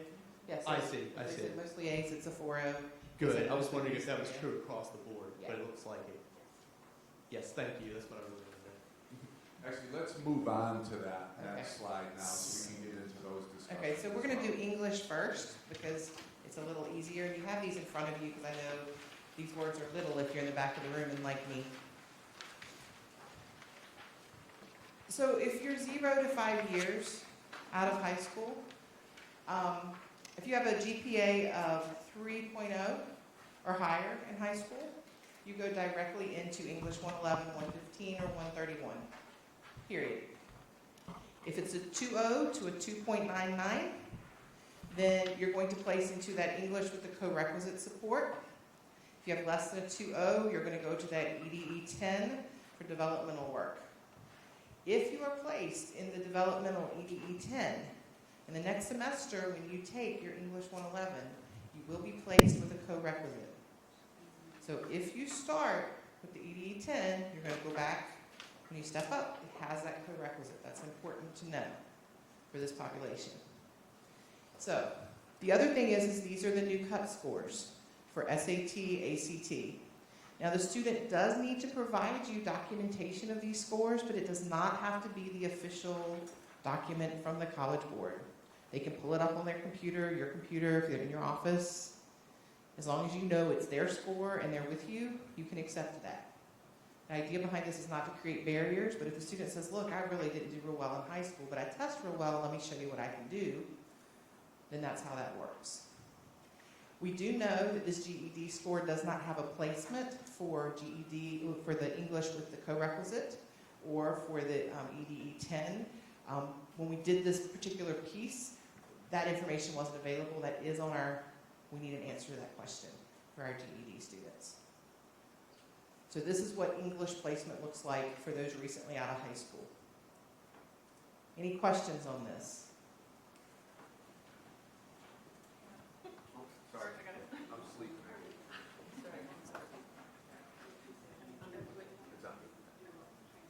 I want to make sure I have the right words. For example, if that student comes in for an advising meeting and sits down in front of you and they, self-report, what if they self-report maybe they self-report a 2.8, but in that advising discussion, they learn that they're going to be put into that placement and they don't feel like they need it. Can we escalate to that English 111 only, even though the self-report initially was at that 2.8? Great question. I'm going to touch on that a little bit later, but yes, through the advisement process and the counseling process, we want you to work with the students, right? And again, you know your students best, and it's about presenting to them the options of what that decision means. So yes, in this case, if again you're working with a student, you're a professional. And you're going to guide that student, provide them with the options. And I'll touch on that a little bit later as well. You may have just answered my question as well. So we have students, obviously, who probably didn't do a great job in high school. Maybe they need a 1.6 GPA. I'm using myself as an example here. And maybe they needed remedial math, but they don't need the remedial English. Do we have those conversations, or are we making them go into EDE 10 if we have that information? Because we may have some students where they excel on one end and maybe need that extra support in the other side. Yes, you have that conversation with the student. So, maybe I'll get on my soapbox now. So, yeah, this... Will you be taller? I'll be taller. Trust me, I'm going to sit down later for another slide, so I'm not as tall. But let me just say this, yes. Here, I feel that this group is very progressive. And I'll say that because I've visited the other, and they are as well, okay? You're very student success focused. You want what's best for your students, as we all do, right? Well, I used to advise students myself when I first started in higher ed. And I was taught that we know what's best for students, right? And I was also taught that our students just need someone to hold their hand every now and again, because they don't know. They come from disadvantaged backgrounds. They don't have anyone at home. They're the first time in college, right? So we know what's best for them. This pilot project is truly a paradigm shift in how we communicate with our students. And maybe not so much here, but I'm just going from my own experiences, where I have to really look at myself and say, what is my role in the advisement process, right? I know what's best for students because of my own experiences, but I don't know what's best for every single student, right? So I have to have that conversation and be open to them. And what this does is it puts more of the focus and the decision on the student. We're trying to elevate the student. So if we're talking with a student who we know has potential and great potential, and they're identifying themselves as a 1.6, well, we want to encourage them to say, can you do more? And empower them to try and do more. And then we're going to trust them with that final decision. So back to the original question where we're looking at an actual score and it says 1.6, but this student has talked to a friend maybe somewhere and then says, hey, all you have to do is say a 3.0, but that student firmly believes they are a 3.0 student and they can do 3.0 work, we're going to trust the student. But we're going to provide them with the options and the resources that go along with that. Do you know by selecting as a 3.0 student, the work will be this, but we have resources for you? Or do you know that by selecting as a 1.5 student that this is your pathway and this is the track and the path that you will have to take? And if the student says, that's where I want to be, we're going to take the student's word and we're going to place that student there. Or if the student is online and doesn't talk to a single soul and places himself as a 4.0 student, we're going to trust that student. But if the student comes in to talk to us, we're going to provide them all the resources, we're going to tell them what's available to them, but we're also again going to talk about the decision that they made, right? And help them with that decision that they made, okay? It's no longer go take a test, look at a score, and then you're placed strictly by that score. And that's what we've done for years. I did it as well. I said, go take a test. I sat down, I said, this is what's best for you, and you will be in this track. So it is a much different approach, and we have to look at it that way. So, please. My name is Christine Chester. I'm the student loan coordinator in the financial aid department. I don't know if my financial aid family is sweating over here, but I am. Yeah. I am very concerned with students placing themselves, and I mean, I think it's great, but when they're receiving financial aid only allows them so many mistakes before they start hitting SAP. So what measures have you guys, taken to look at it that way? I know you said you were going to work with Lori Owens, so we weren't doing anything against Title IV. Correct. But if students are self-reporting and they're overshooting themselves, they're only going to be able to do that a few times before financial aid is going to step in and say, whoa. And if they don't have a mitigating circumstance, then their SAP appeal, if they turn in one, is going to be approved because that's not a mitigating circumstance. I agree. I'll let Laura address that, but I'd also say how many students right now are caught in the pipeline of this circle of being in dev ed courses over and over and over and have gone through the SAP process and not even accumulated any college credits. So let me give you a couple of things. Yes, I am with you. Like I said, I come from a coaching background and spent a lot of hours of my life dealing with SAP, a lot of hours. So one of the things I will tell you that we did work very diligently on is because these co-requisites, something I haven't heard asked, these co-requisites are 3 credits each. Okay, so if you have a student in their place and they take the co-requisite math with the math class and the co-requisite English with the English class, we're now in 12 credits, right? We failed 12 credits, and even if we get perfect scores and 100% A's, the next go-round in the spring, we've still sapped out, and we're done. So there's a safety net that we've put as best as we're able, and that is that the co-requisite and the college-level classes will be graded separately. Here's how that works. If you pass, because remember the purpose of the co-requisite is to support your success in that college-level class. So if you pass the college-level class, you pass both of them. So there's a win, and that's the win we're hoping for the majority of our students. However, if you fail the college-level class, you can still pass the co-requisite. And here's why. We have students, I don't know, I had students, you may have some like this too. They did all of the work in your ENF 3 class. They wrote the paper, they did the outline, they did everything necessary to pass that class. But for whatever reason, they never submitted that final project to the faculty. Right? Have you ever had anybody do that? I've had students do that. Life happens, something's gone sideways, they refuse to turn it in, we don't know, life happens. In that circumstance, that student would fail their college level class, but they passed their co-requisite, which means they can't take co-requisite again unless they choose to pay for it out of pocket from a financial aid point of view, because they've already passed that class when they go to re-enroll. It's what we have in this system. And so part of that is going to put the onus for helping these students to be successful on support services we're providing on the back end, and how we are supporting those students, and this is getting me on my soapbox for later, but how we support those students who are registered in these co-requisite classes, and how we provide those wraparound services, and how we provide that follow-up. We cannot wait with these students in these co-requisite classes. We cannot wait until midterms and go, gosh, Bobby has a problem. Sally's not performing well. We need to be engaged with these students and know where they are with that just in time, not just in time academic, but just in time because life happens.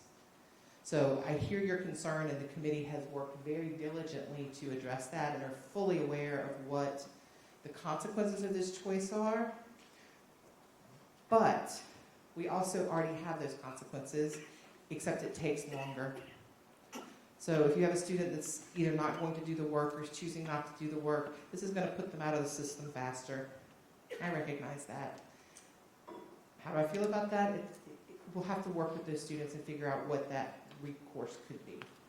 But that question has been very pivotal in some of the conversations. So when we hear you and we know what those challenges are, we also rely, the research says that they're going to place themselves and they're going to want to be successful. So. Can I add something real quick to that before you roll up? Keep in mind, veterans benefits operate a little bit differently in the financial aid side, and if a veteran or military-connected student is using benefits and they want to underplace themselves, so if you are saying, listen, you can go into full college level, and they're like, I'm not ready for that, I think I want this co-rec. Their benefits, there's no documentation there to justify a placement into Dev Ed for the benefits to pay for. So the only way really that I can think of around that, you guys may have thought of other ideas as you went along, since I've missed a few of these, is to have them take the VPT so that you have documentation. But what do you? So we're working right now. That veterans question is a big one. It's a big one. So Dr. Wilson is actually working, trying to get a statewide solution to that question. There have been several answers. So we're working to see what those other pieces could be. So it may be the VPT test, because remember, we're not throwing the VPT test in the trash and saying you can't use it again. Obviously, ability to benefit, that's the only place that you're going to be able to get that information, the ability to benefit. So there will be places that you will need that VPT test, but there'll be information coming forward specifically about what Virginia's going to do with the veterans piece. And I did get that question from someone from Javana last night at Sacro, so I wanted to address it here because I'm sure other people had the same question. So.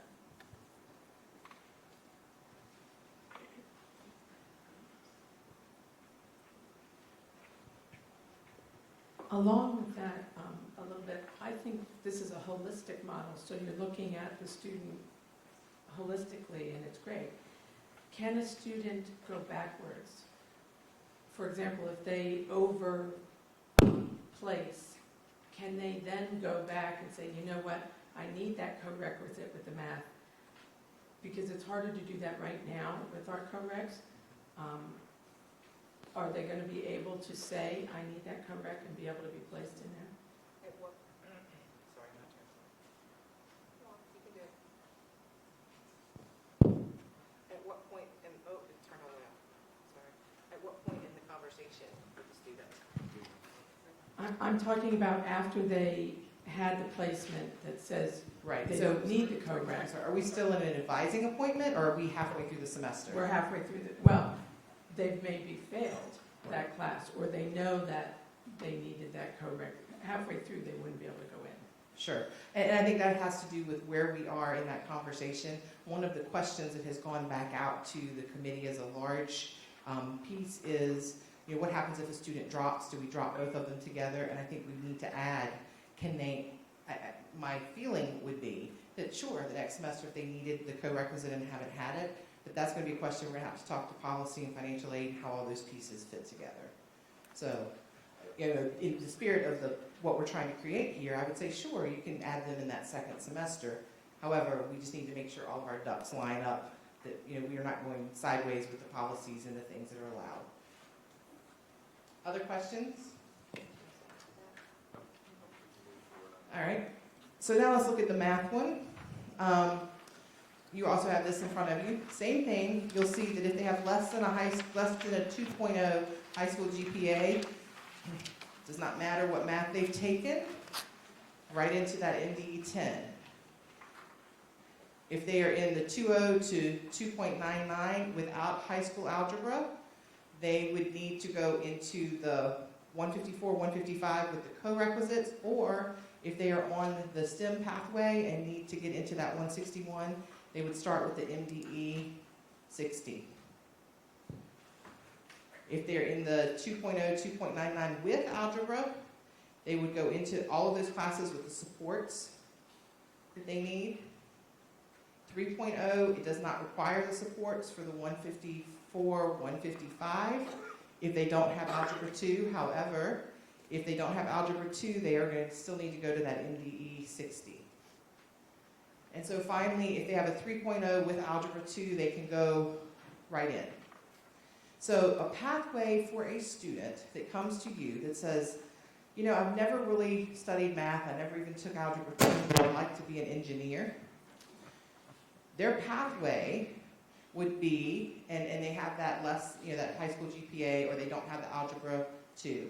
Their pathway could potentially be MDE 10 to MDE 60 to Math 161 with the co-requisite support. Because what was true in English is also true in math. If you were in MDE 60 or MDE 10, when you take your college level class, you take it with the co-requisite support. Again, these cut scores were changed to reflect these new cut scores for GPA. Remember, this is for our first recent high school grads. Those are 1 to 5 years out of high school. Any questions on this? So let's say I'm a good student, 3+ GPA, but I never took the Algebra 2 and I want to do engineering. So Math 167 is where I need to be. I don't see an MDE co-requisite for the 167. So 167, that's your calculus? That's the calc within, yeah, it's a pre-calc. Right, so that's the one that we determined was not a gateway, is that correct? Okay. Yeah, it's pre-calc. So Grace may need to help me a little bit with this one, but with the students who did not complete Algebra 2, they did not want to, the math faculty did not want to have an option for going into MTH 167. They wanted them to take a 161, 162, is that right? Sequence? Correct. Which we don't offer. Which you don't offer. Unless there's a change. We only do it for school. So I think we'll have to work with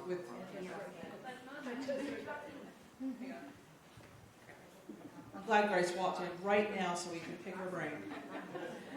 So what we had discussed was that with the 167 students, the content for 167 was pretty rigorous, and we did not think that students who were in 167 should need a co-requisite class. If you need a co-requisite class, you should be starting off at Math 161. And so several models that we looked at was going from 161 into 167, or for schools that offered 161, we could offer a, if the need came up, we could offer a 162 to go along with it to complete the course. Either way, they're going to end up taking 2 semesters worth of math classes coming in, and so if they do the 161, 167 route, they will see some material repeated.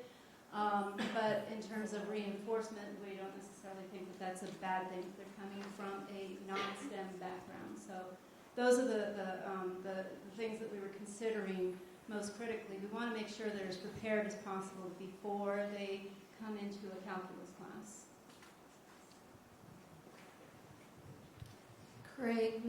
Craig, Dr. Willits, maybe you can help me remember from curriculum about our discussion about that in relation to engineering.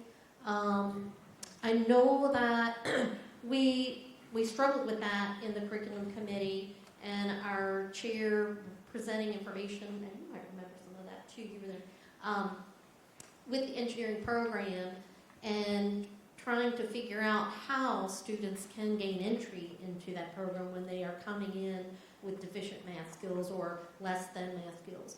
And so one of the things I think our workaround was to get those students into engineering technology. But my question is, and I don't remember from curriculum, if we built in, based on what you've said, which has not been said before, I've not heard that about the possibility of the 161 and the 162 being offered as needed. But then what does that do if it's not in the engineering program as becoming then a hidden prerequisite and not, would it be covered by financial aid, and how does that play out? So let me ask one question. This may solve all of it. Does your engineering program require a separate application, or do students just self-place into that? So there's no additional piece to that. Okay. So that's something that we probably need to look at. That would help us a lot. Don't hand me that microphone, dude. I will,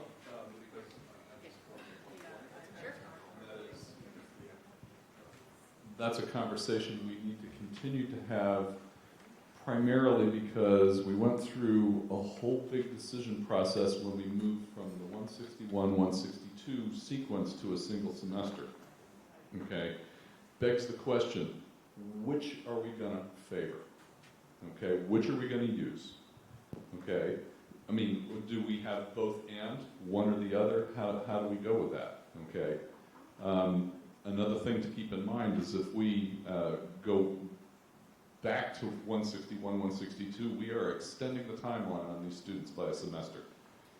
Okay? So this was a very tough discussion that the state level had.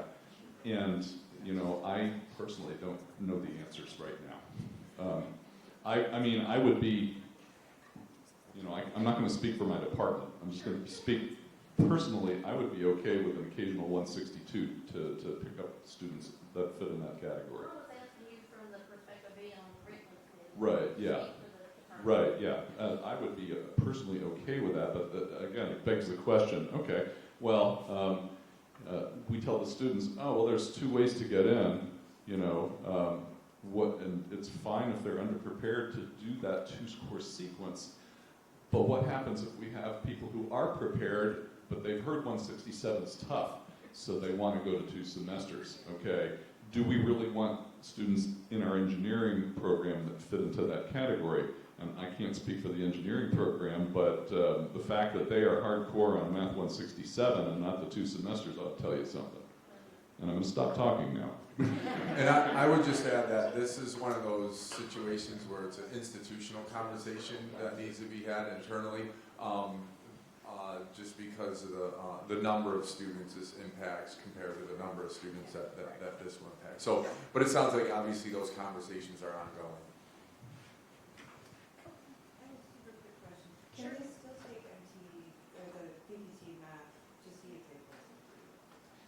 Is that available? No, we're not. So we've had that question as well. We want to get away from, I meant to say this earlier, is using the VPT as a default. And that's what we've done in the past, is that, well, we really don't know, well, just go take the VPT. We want students to self-place. So even if they're like, geez, I don't know, we want to talk them through it, and we want, the default is the self-placement. No VPT.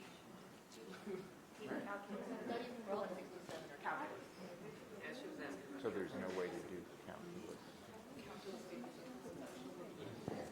Because that's how You can't jump, then there's no way to get it correctly into calculus. That's a college. So if you're talking about a course specific, then that would be an institutional decision, internal decision. So something above 167. Yeah, simply for calculus is what you're asking. Yeah. So that would be an institutional decision. So I'm sorry, I know you talked about this before, and Jessica kind of talked about it as well. So you have a high school student coming in, didn't like high school at all, tried everything to get out of it, comes in with less than the 2.0. Actually, it's a very bright student coming in, but so they decided to tell us, I had a 0.5 instead of saying that they had the 4.0. How does that work for them? We're supposed to just automatically place them at the very bottom, or is it our judgment to say, no, you can go straight into 111? Again, that's where you're gonna have a conversation with them. You're gonna present the options. And with that student, from an advisor's point of view, the conversation I would have is, let's talk about what that pathway looks like. Let's talk about your time. Let's talk about your cost and those kinds of pieces. Let's talk about where you're going to be most successful. So, for that student that comes in that's a 4 student, didn't like it and just wants to start at the bottom, what does that look like in terms of your time? If you don't like it, you're going to spend a lot more time with us if you go with this route, right? Conversely, for that student that comes in and says, well, gosh, I could have been a 4.0 student, but I was a 3 point something, and I don't know if I want that co-requisite. Well, if you can take it without the co-requisite, but if you fail it, you're going to have to take it again. So now, we want you to be placed, and part of this model is to help the student understand their choices and also understand how those pieces fit together with the bigger picture, right? Because we're not helping. Now, if the student that says they want to do it and not talk to anybody, that's on them. But for that student that's sitting with you, this is our professional judgment. This is our opportunity to talk to them about, okay, well, this is where you are, this is where this places you, this is what this means. And this is what this means not just for today and the I need to get out of here and somewhere to be, but what this means for your tenure with us. So now that brings us to a new group of students. So we're leaving behind those right out of high school. We're moving into our currently placed students. So these are students that are already enrolled with you, including your summer students. So if they start this summer, this applies to them. We've created a crosswalk, which you should have in front of you. And the crosswalk is designed to acknowledge the developmental coursework that the student has already completed. The idea is that these students will also be accelerated into that college level work. Because remember, MTEs and ENFs are going away. So that pathway no longer exists. However, these students should not be reevaluated under the new cut scores if they're under 5 years. And they're not going to be doing the informed self-placement because they're already on a pathway. And we need to keep them on the pathway. It's kind of like when you come in with that college catalog, right? And then something changes. We can't derail you and say, oh, here's a new college catalog. Good luck with that. So we have built this crosswalk with the idea that we're going to help accelerate them and give them the benefits to the best of our ability of this new informed self-placement while honoring the path that they're on. So I'm going to walk you through, even though you can read, there's a lot of writing on this. First off, we're going to first look at math, which is at the bottom part of this. And I want to show you something I think that was a big win from the math perspective. Specifically for students who are interested, who have begun on a general studies, liberal arts pathway, but they've decided that they want to change to a STEM pathway. With the previous model, with the current model, what happens to those students? They satisfied MTE 1 through 5, and they went and completed 154, but they need to now go into 167. What are they doing now? Guess what? No, they don't have to. Now this is going to be a question for you with the 167 and how that's going to play, but for other colleges, the decision from the system is for those students who started with general education and completed Math 154 or 155 with a C or better, they can go into 161 with a co-requisite. If they started in general education, want to go into a STEM pathway, and completed Math 154 or 155 with less than a C, so a D or an F, then they need to go into MD 60. I know you guys will have some additional conversations specifically about, it sounds like your engineering students, and you may want to have it with your healthcare and business as well, but how does that work with 167 specifically? For those students who are in the technical pathways, if they have satisfied one or more, satisfied can be taking the VPT previously or having taken the actual modules through developmental. If they've satisfied one or more MTE competencies, then they can be placed into one of your technical math classes. 101, 131, 133. If the student has not satisfied one or more, they would need to take MDE 10. In the Math 154, 155 pathway, we're kind of generally calling this general education liberal arts. It may be broader than that. But if a student has satisfied 4 or more MTE competencies, they can be placed into 154 or 155 without a co-requisite. If they have 2 to 3 competencies satisfied, they can go into the college level course with the co-requisite. If they've satisfied 1 or fewer, then they would need to take MDE 10. For the 161 pathway, again, we'll have to have a conversation about 161 and 167. If a student has satisfied 8 or more MTE, MTT competencies, they can be placed into the college level course with no prerequisite. 6 or 7, the college level course with a co-requisite. 3 to 5, they would need to take MDE 60, 2 or fewer, MDE 10. And if they wanted to be placed right now, what we currently have said is if they've satisfied all 9 competencies, they can be placed directly into 167. Any questions? Straightforward. English is a little simpler. If a student has successfully passed ENF 1, they can be placed into ENG 115, ENG 131, or the English 111 with a co-requisite. If they failed ENF 1, they'll need to go back and retake EDE 10. We know that's going to be an issue.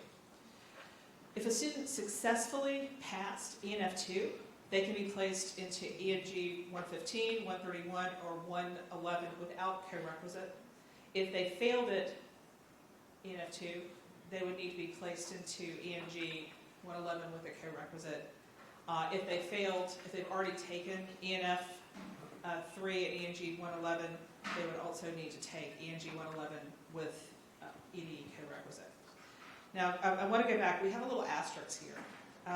Right now, in policy, if a student has taken ENF 1 or is in ENF 1 and they've done really, really well, the faculty member has the option to say, if they don't really need a co-requisite course with the ENG 111, we're going to allow that as well in this case. So if a student has successfully passed ENF 1 and the faculty recommend it, they can be allowed to go into ENG 111 without the co-requisite. You probably already have processes in place that you've been using, so just continue to use those processes for getting the faculty support for that. Straightforward. Seem pretty fair. Questions? Oh no, there's no questions. That scares me a little bit. All right, great. We'll move on. I have a question. Oh, wait a minute. Question. There is a question. As part of the ongoing 167 debacle, would we disturb the integrity of the pilot if we went to 8 or more instead of all 9 for 167? We were going to leave. Delivery is left up to the college. Okay.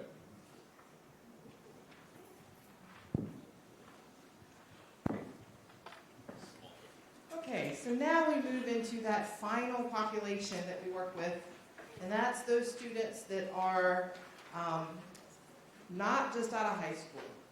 Now, you get in a lot of trouble. If you go read some literature, we can't really call them adult students because technically all of our students are adults starting at 18, so we can't call them that. And we can't really call them traditional versus non-traditional because that's seeming to indicate that they're not our primary population or that it's somehow unusual that they're here. I get that. But for the purposes of the next little piece of the conversation, I'm choosing the language traditional and non-traditional because I want to explain to you why we chose the cut that we chose. Because the research supports that a high school GPA could actually work for as long as, what is it, Kat? 20, 25 years? Keeps creeping up. Yeah, so there's data that supports that we could just use that self-reported high school GPA. There are also our friends at Clackamas, their self-report, their self-informed placement piece starts for 2 years out of high school. So there's a range of places that we could land. So, did we just roll the dice and the number that came up, we went, that's fantastic, let's go forward. Believe it or not, that's not how we do things. We actually wanted to look and see what we thought would best serve our students. And just to kind of bring this full circle, Our friend Chickering, and I love that I'm in a room full of student services people because most of you know my friend Chickering, and his theory of identity development in college talks about, and in his language as a traditional student, is age 18 to 24, and they kind of have all of these kind of vectors that they need to go through: establishing identity, establishing purpose, integrity, competence, managing emotions, autonomy, interdependence, and mature interpersonal relationships. So just by show of hands, how many of you, as coaches, advisors, faculty, see a significant difference between your older student, that student 24 plus, and that 18, 19, 20-year-old in the conversations? All right, so we all can agree that there are some differences. Now, am I going to suggest that the 24-year-old that walks through your door, the 25-year-old, has this all done and buttoned up? I still don't have some of this buttoned up, so we're going to assume that we all have growth that still goes on. But we wanted this process to recognize the growth and the achievement that those students that are coming to us with a little more life experience have. And we wanted to be able to take those pieces into account. The other thing that we know is that those students also often are going to underreport and not feel as empowered. If I had a day to do a whole workshop on developmental and student development theory, I would love to hope all of you would show up, but I don't do it because I know you wouldn't. That's my own little nerd hole to fall down. But what we would find is that students often feel like they are being marginalized when they're in a new environment and they don't know how to succeed. So starting this conversation with them as coaches and advisors, and starting that relationship on the strength of, I believe you can succeed, tell me what you've done well, and let me help you find your place, is a really strong starting place to help empower those students to move forward and to maybe have a better self-assessment and a better confidence in what they can do going forward. Does this make sense? So anyway, I can't not do theory, and as you get to know me over time, you'll find out that there's always a little piece of theory stuck in there, but this is why we chose this group. Now, when we get to the end of the pilot, we may change our minds and say, gosh, we could have done this with this student, or you know what, we're going to choose that GPA. Everybody knows what their GPA is, and that was a good predictor. Dr. Lufkin, you've already had the soapbox. Would you like it again? No, I don't think I need to repeat it. However, I just want to reinforce that again, this process is about supporting the students and then empowering them to make a decision and then trusting their decision. This is your other piece. Oh, yes.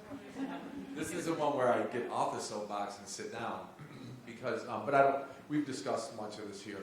I'm not going to be presumptuous here and say this is what needs to happen, nor will I don't even know what your current practices are. As a result of the work that was done through the Chancellor's Task Force on Onboarding and Enrollment, our committee then discussed some best practices for onboarding.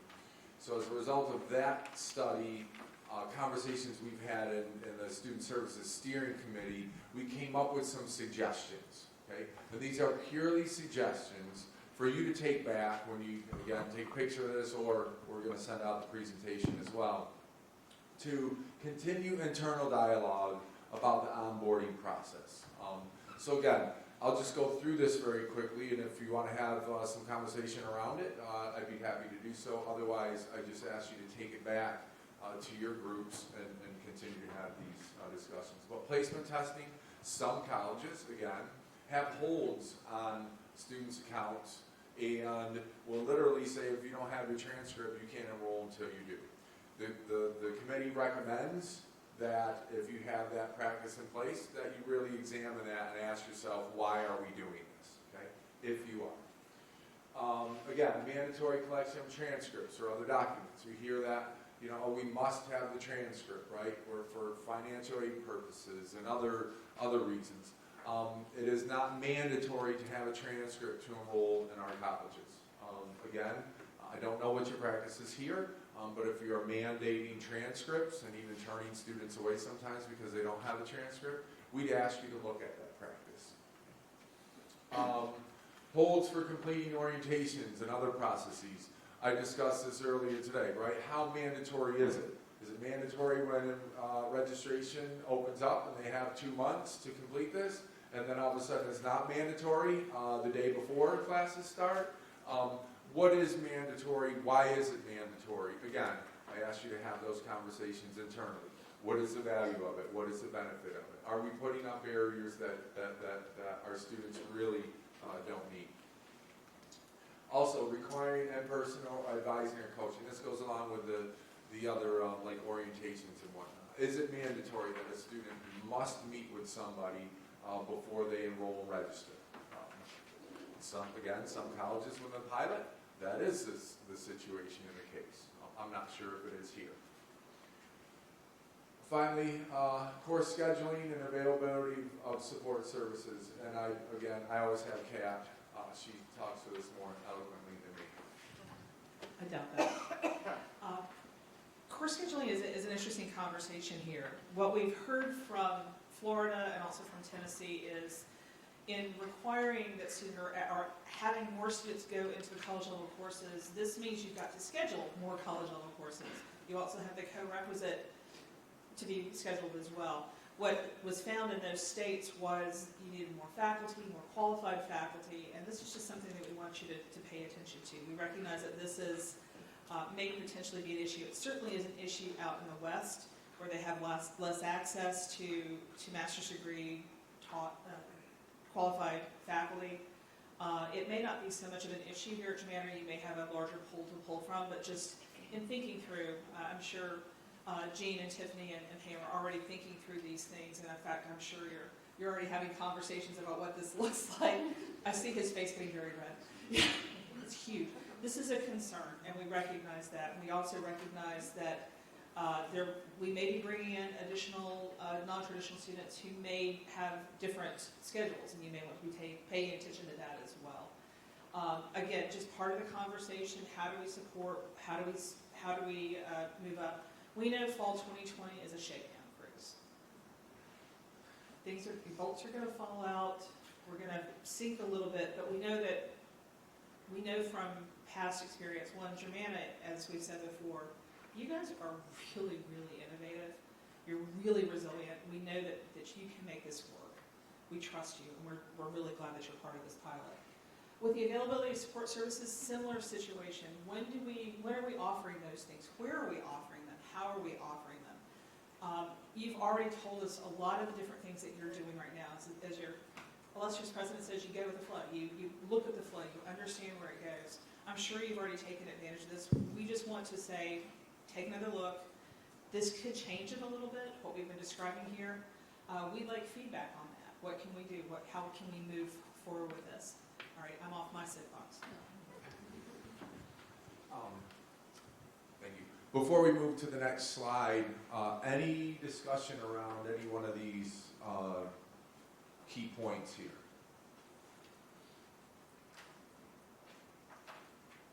No? Okay, wonderful. Wow. I tell you. These are problems. That's right. Because I think you were part of, didn't you lead the chancellor's? Okay, there you go. Next slide then. This one is Philip. All right, so we're going to walk through what this looks like for the informed self-placement piece. So same thing, application, same means of communication that you use right now. They will have an advising questionnaire. However, theirs will be different, and I'm going to show you some pieces of it. Again, if I had a red stamp to put draft, draft, draft, draft all over it, I would.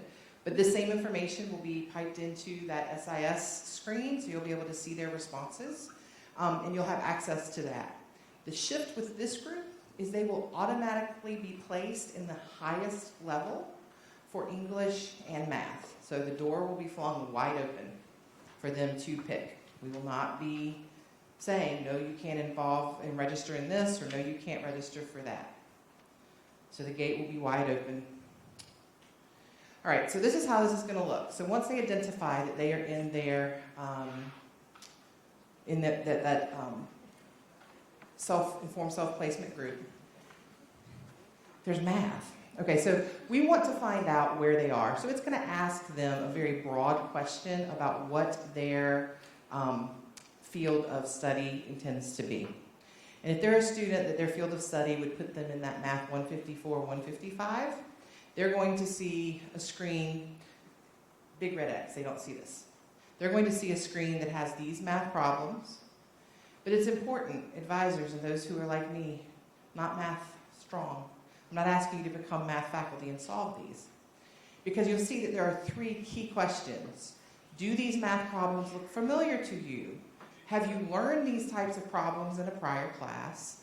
And if you reviewed this material, would you be able to solve most of these problems? So we're not saying, please sit down with your students and become a new placement test. They don't have to solve these problems. This is about exposure.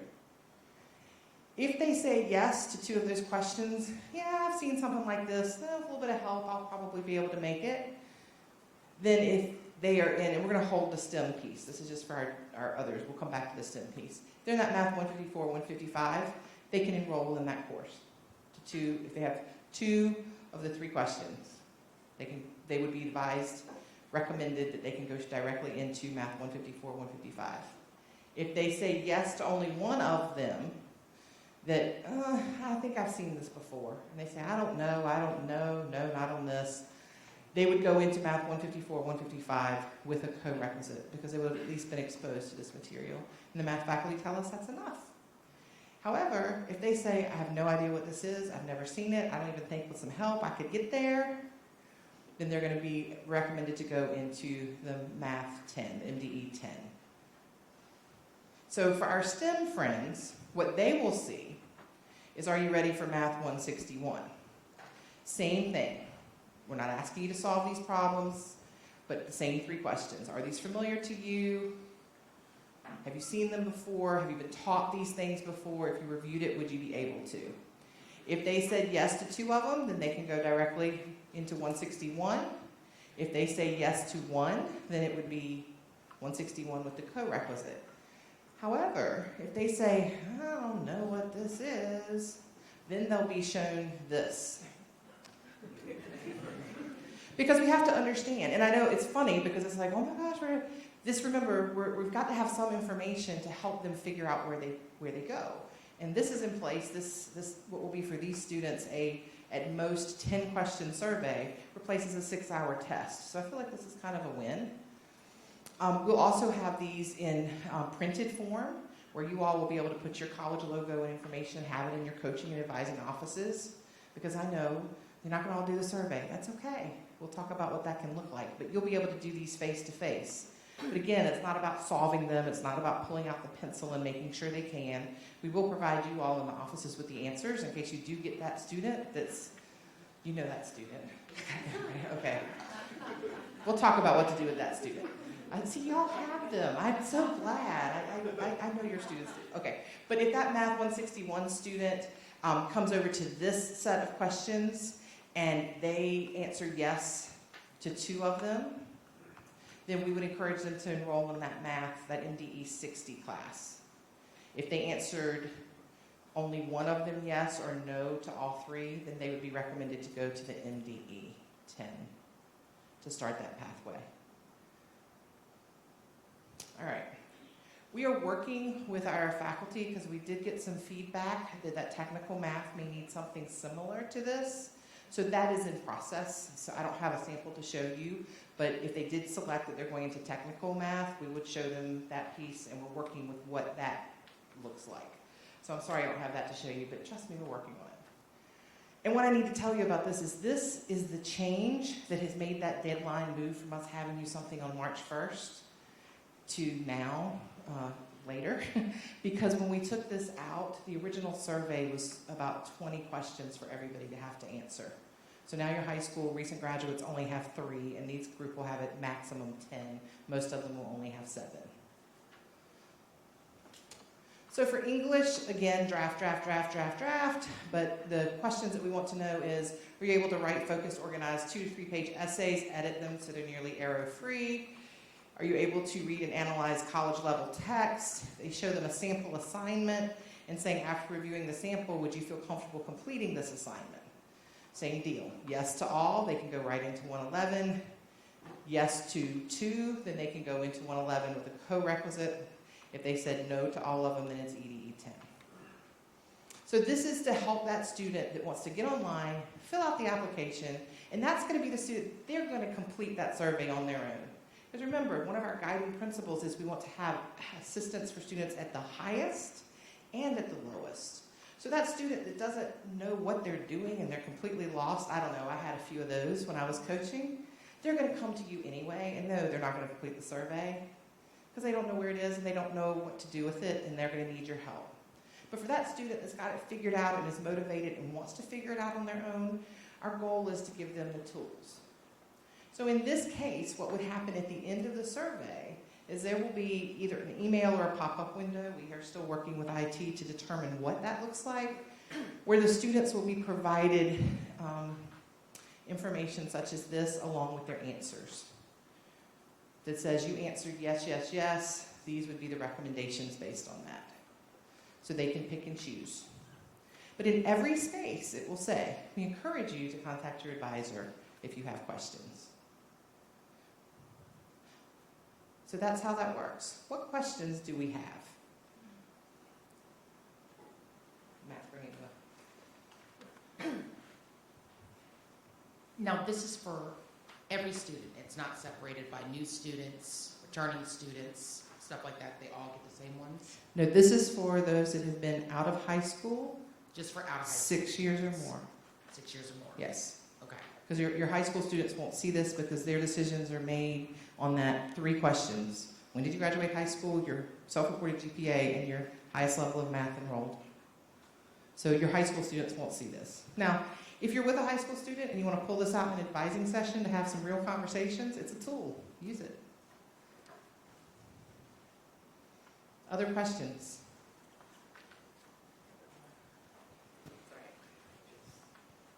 For the sake of clarification, this is going to be in our offices for coaching, advising, and counseling, whatever, but it's also going to be online for those students that's available. And they're doing the first 3 questions, and then that will dictate kind of like a logic jump to whether or not they get this. Yes. Yes, so this will exist in an online survey with the same link. So the link for the survey for your just out of high school and this, it'll be the same length. There's a branch logic in the survey that when they tell us when they graduated high school, it'll send them where they want to. It will also, when they log in, it will self-populate the information for the report that will have their name and ID and all of those pieces. So your students in this group will not be asked a GPA or highest level of math. Your high school students right out of high school will not see this unless you share it in a... And that could also be an advising tool in your office, right? So you're sitting with that student that's been out of high school a lot of years and they're kind of between and I don't know. You could have the GPA conversation with that student. You don't put it in the information, but there's nothing to say that those professional tools are not. We're not here to prescribe that professional piece that you all do so well. Does that help? And these will be ready sooner than the technology piece will be ready. So as soon as we can get this up and with the right look and the right information vetted through faculty, our goal is to get these to you so you can brand them and have them in your offices for those conversations as soon as we can get them to you. So we finish on Thursday with this roadshow, and we will be working as diligently as we can to get them to you so that they don't hold your processes up. Other questions? Does this make anybody uneasy? This whole self-placement piece? Is there at least a little, we're all good? It makes me nervous. And I'll tell you why, because I come from a coaching and advising world. And I know we've talked about what this means, but and just show of hands, how many of you are familiar in concept with intrusive advising? Is this something we talk about here? Okay, good. Some colleges don't, but I'm just putting this out here so we all know. So NACADA says that this is intentional contacts with students with the goal of developing a caring and beneficial relationship. There's my heart right there on the screen for you, ladies and gentlemen, that leads to increased academic motivation and persistence. So this is a relationship with a purpose. The shift that we've been talking about with this is this. Our role as coaches and advisors is shifting to a relationship with purpose. And I know sometimes our advising functions are often seen as administrative, and we do have administrative responsibilities. As a coach, I can't tell you how many reports I've written, I get it. But we want to start building these relationships of mutual respect. And one of the questions that came up, and the reason this slide got put in here, is it came up at one college where you're asking us to lower our standards, right? Because we're going to put students that may or may not be as well prepared, and what do we do? And okay, first of all, we're not throwing our students in the deep end because we're providing the support that they need. So when you start talking about putting a student in college level classes, you're like, oh no, this is a student that used to take all this developmental work, what's going to happen? I don't know.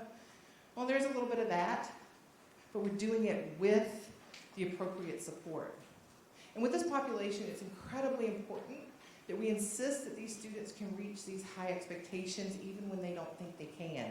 I promise you, everyone in here can think of that student that came to you and was like, I don't think I can do this, and they walked across the stage with a degree. If you've been doing it for a while, you got more than one. I hope you have hundreds of them in your heart, right? So we have to be able to provide that encouragement and that support and the necessary support and the appropriate support to enable them to reach those spaces. So how are we going to do this? Well, it starts at day one, and I love this idea of minding the gap. Because right now, I'm not 100% sure, but I'm imagining that there's a process in place. If a student has completed the application and not the VPT, you go do something, right? I see nodding heads. Oh yeah, we've got that list, we've got to go get them. Because with the VPT, it allowed us to have a captive audience. Because once they're in your building with the VPT, you now have them. And now they have to do something, they have to come see you, they have to get through that process. Well, now we don't have that barrier anymore. We also don't have that captive audience. So we can't let students fall in that gap because they don't know what's next. We have to figure out what that outreach looks like. I'm sure you also have a process already in place for that student that completed the VPT and then ran out the door. Oh, you have those students too. Okay, it's not just me. Whatever you're doing now, you're going to need to think about how to apply those processes to these students, because they're not going to be coming on your campus to take this VPT where you can capture them and start that relationship. So you get the opportunity sometimes for the initial step. And I know that Dr. Lufkin said advising is no longer mandatory. I would like to shift that conversation. Perhaps advising is no longer mandatory for the student to take action. Perhaps advising is mandatory for us to take action. And it becomes mandatory that we reach and touch and connect with these students to make sure they know what the next step is. Because they may not fill out the survey. Now, for those students who are going to fly anywhere you put them, and you know the ones, they're going to come in on day one, have never seen you, they're going to have their books bought, they've probably printed the syllabus and read the first 3 chapters. Those students do exist. But you also know that there's the other end of the spectrum as well. So we've got to make sure we've got the supports in place. Some things to think about. If you have that student that has self-placed and self-informed, and you go and look and you have questions, you can still reach out, email, call, Zoom, however you do it. Hi, I'm here to help in case you run into any problems. So some things to think about in your teams. How are you going to work with those students and those co-requisites? As financial aid pointed out, there's some high stakes here for our students. We can't ignore that.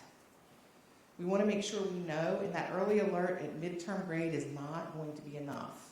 So what does a relationship look like between your coaches and advisors and your faculty that are teaching those co-requisites? What are those stopgap measures that you're going to put in place for following up and wrapping around? What are those student support services to identify those students rapidly and respond rapidly so that that rabbit hole isn't too deep?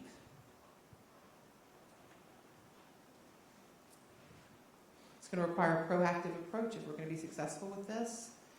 And I just want you to consider how many different avenues you have to connect with students. When I was a coach, I was in the hallways more than I was in my office. And it's very interesting, a study that just came out of North Carolina, they've got a really amazing coaching program down there. And they have the good sense in their program to have a couple of their coaches, a couple of their colleges track where their coaches spent their time. So they logged where they spent their time. Office, hallway, cafeteria, parking lot, Kroger, wherever.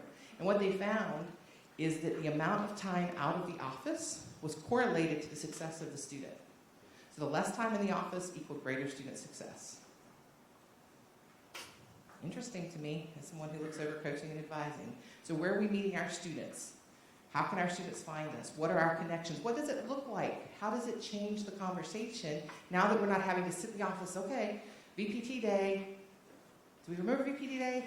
All right, everybody ready? Hey, Mark, who's doing lunch when? We're not going to have that anymore with this. So what do we do and how do our processes need to change? Do we need to have a dedicated call line that a student can call anytime until whatever time? Coaches are available, advising is available.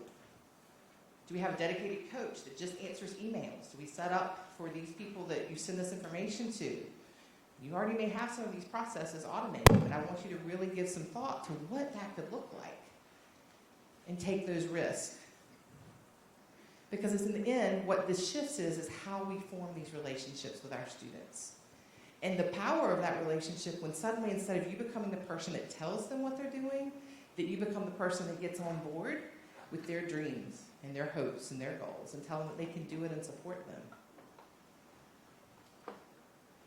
How do we feel about this? What do we think? Is this going to be a positive move for our students and for our working? It changes our work day, I promise you that.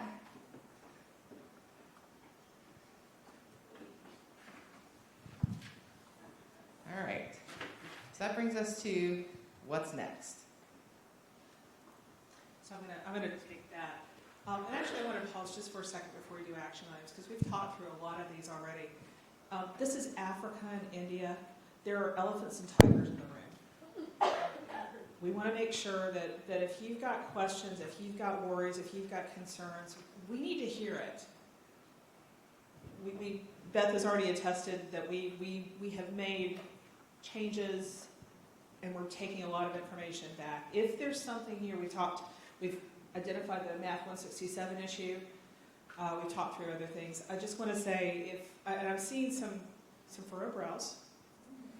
This is a lot of information, but I want to give you one more chance to say anything and recognize that all three of us, all of us are up here. If you don't feel comfortable asking, we would love for you to email us should you have additional questions, and we'll certainly, those will be questions that we want. We want to understand what's going on.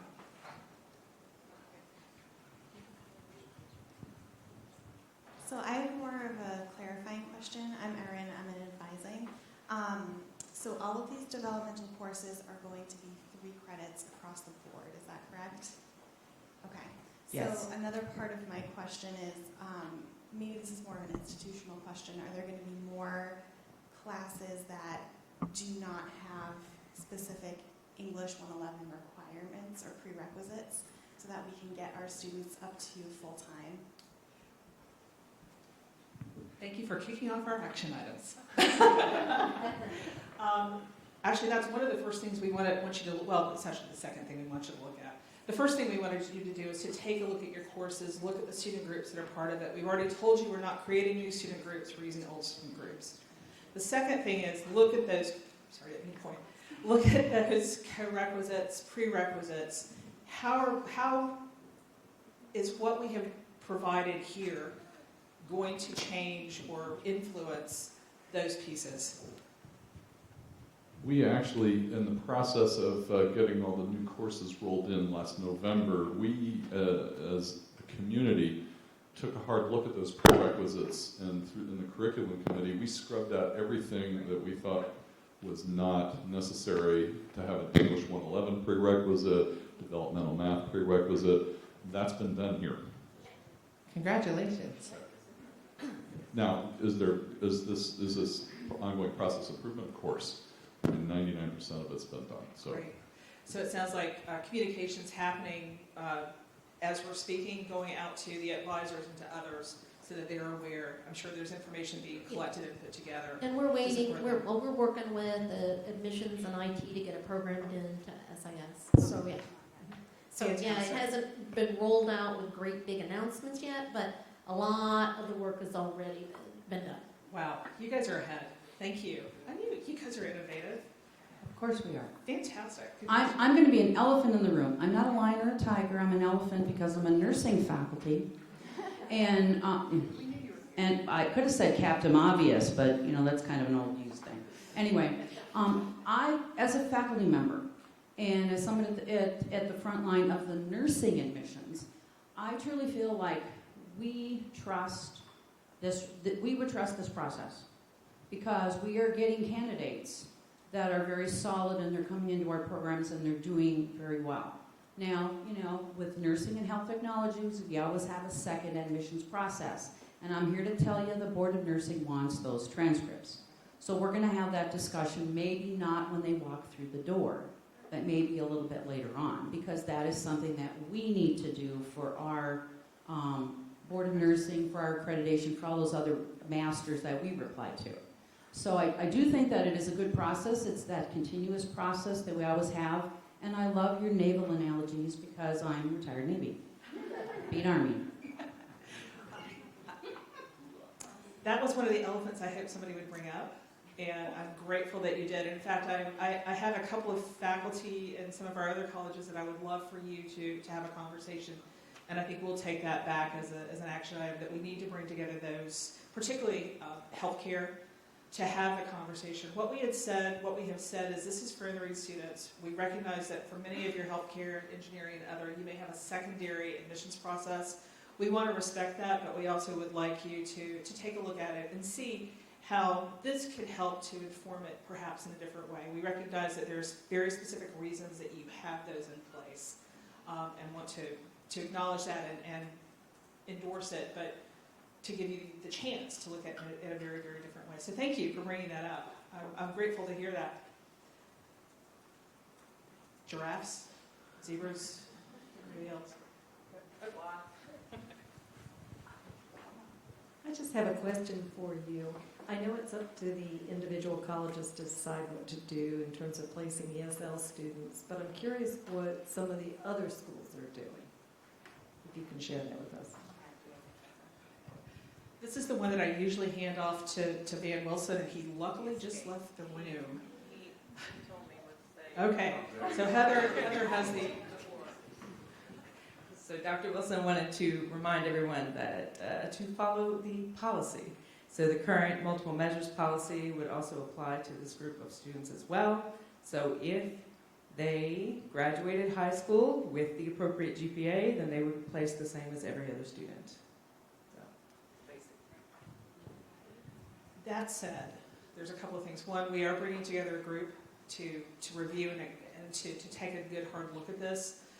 The second piece is we are very carefully watching some things that are working through the courts in a couple of other states that could potentially be civil rights violations. So we want to ensure that our policy fits in with whatever recommendations is made through the court there. So this is a big issue for a number of our colleges.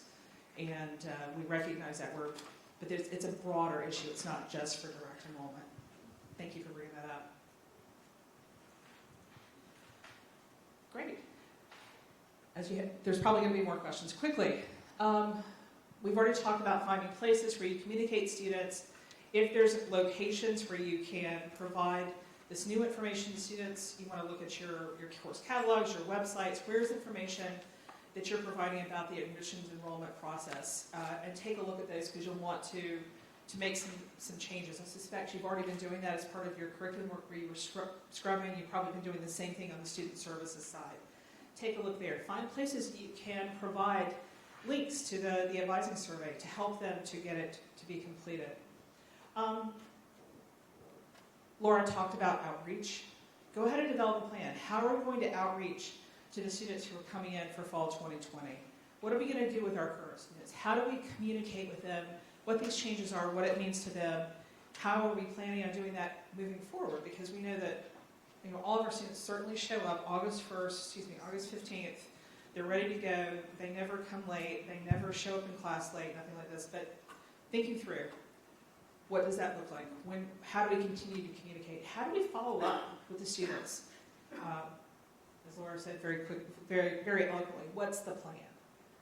And communicate it out, because there's a lot of folks here. You've got a lot of different groups that are involved. How do we communicate that amongst ourselves with others who aren't here, and also with our students? How do we provide that information to them? And then finally, a plea. When we get to that point, we are working to provide the technology, but we need help. And the assistance is when we ask for testing and review of those technology components, please engage with us, because we want to help to make those successful as close as we can out of the gate, and then if we need to make changes, we want to move forward with that. So just being engaged in that process, we would love to have that. So how soon will we get those little questionnaires? Because it's not going to be in the technology right away, but we're already having students that are having conversations about fall and also about summer, where we need to make conversation like how to advise for summer with this transition. But those, I think, would be really helpful for those right out of high school students. We finish our roadshow at, we go to Reynolds this afternoon, then we go to camp tomorrow. So we'll finish our roadshow, and I'm expecting by early next week to have some draft materials, and then the faculty groups will be meeting on the 27th and 28th. And of course, we don't want to do this outside of faculty, and making sure that we've got the right questions and the right problems and those pieces. So my hope would be, as soon as we get through that faculty piece, to have those to you early March, so that you can have them and start using them in those conversations. That said, you already have crosswalks, you know what the cut scores are. If you're already having the conversations, you should be able to go ahead and be able to place them into the student groups. You have the information in front of you to go ahead and start advising them. Other questions? All right. Quick commercial. There is a student services professional development piece, and that's going to be the Intrusive Coaching and Advising Institute at the Hotel Roanoke, March 2nd and 3rd. I will say that the purpose of this particular event is going to be to figure out what we're doing with G3. I'm assuming that you all have heard G3, and it's a big deal, and that's going to also impact how we work and what we do and what that looks like. We recognize that the pilot colleges have a double layer of change and kind of shifting seas of this building, this airplane, while it's flying. So my hope is at this meeting that we'll be able to pull out a group from the direct enrollment colleges for an update and conversation and kind of some level setting around those shared pieces. The information has been provided to your college leadership, your president, VPs, and they're putting a team together to bring to this. So if you have questions about who's involved, I would just direct you to them and let you know that's coming. The other piece... Email me. Yes. Yeah, just tell them to email me. Okay, email Pam. Email Pam. I'm putting it over. The other piece that I'll share with you is faculty have been working very diligently to put the backside of what the classes look like. We had to know all of that before we could do this, right? We have to kind of know what we're working with. So going forward, after we finish the roadshow, we're going to start putting together monthly webinars so that you can jump on and we can continue the clarifying of the questions. We left last time we did 4 colleges. We had 12 questions that went back to committee. And back to the different pieces to get those answers. I'm suspecting, based on where we are after 2, that we're going to have similar. So we will want to get those answers back and those decisions for what those implementation pieces, I know the piece for the veterans are still out there. So we want to have that regular contact. We'll be recording them because we know that we won't ever get everybody there. So stay tuned. They'll be coming forward with those dates and save the dates going forward for that. We'd like to thank you for engaging in this meaningful dialogue with us today. Without your help, support, commitment to student success, none of this would be possible. It doesn't stop here today. If you have questions or comments, Laura is the direct contact, or you can work through your VP or others to continue to give that communication to us and any concerns that you have. So. With that, again, I want to thank you all so much for the conversation today. It is helpful. I look forward to this. My observation is that you all are very much ready for this as well and well prepared. So with that, I believe lunch is ready, but Dr. Ray has something else to say. Well, I have instructions about the lunches. That's my role here. Just a quick note, the conversations aren't over here about this. As you can see, we still have a lot of kind of decision points, so we'll continue those conversations. We do have a steering committee on campus looking at these issues. We'll convene and continue to answer some of the questions that we have here that are institutional solutions that we need to come up with. Regarding lunch is out there. If you have dietary restrictions, there's a table for that. Look for your name, grab your bag, don't be eating other people's lunches, all that. And then if you do have questions, let Dr. Wesley or I know so we can continue to bring those forward and make sure that we get those questions answered. But a lot of work to do, short period of time, but we will do it and we'll do it really great. Thank you all. Thank you. Appreciate it.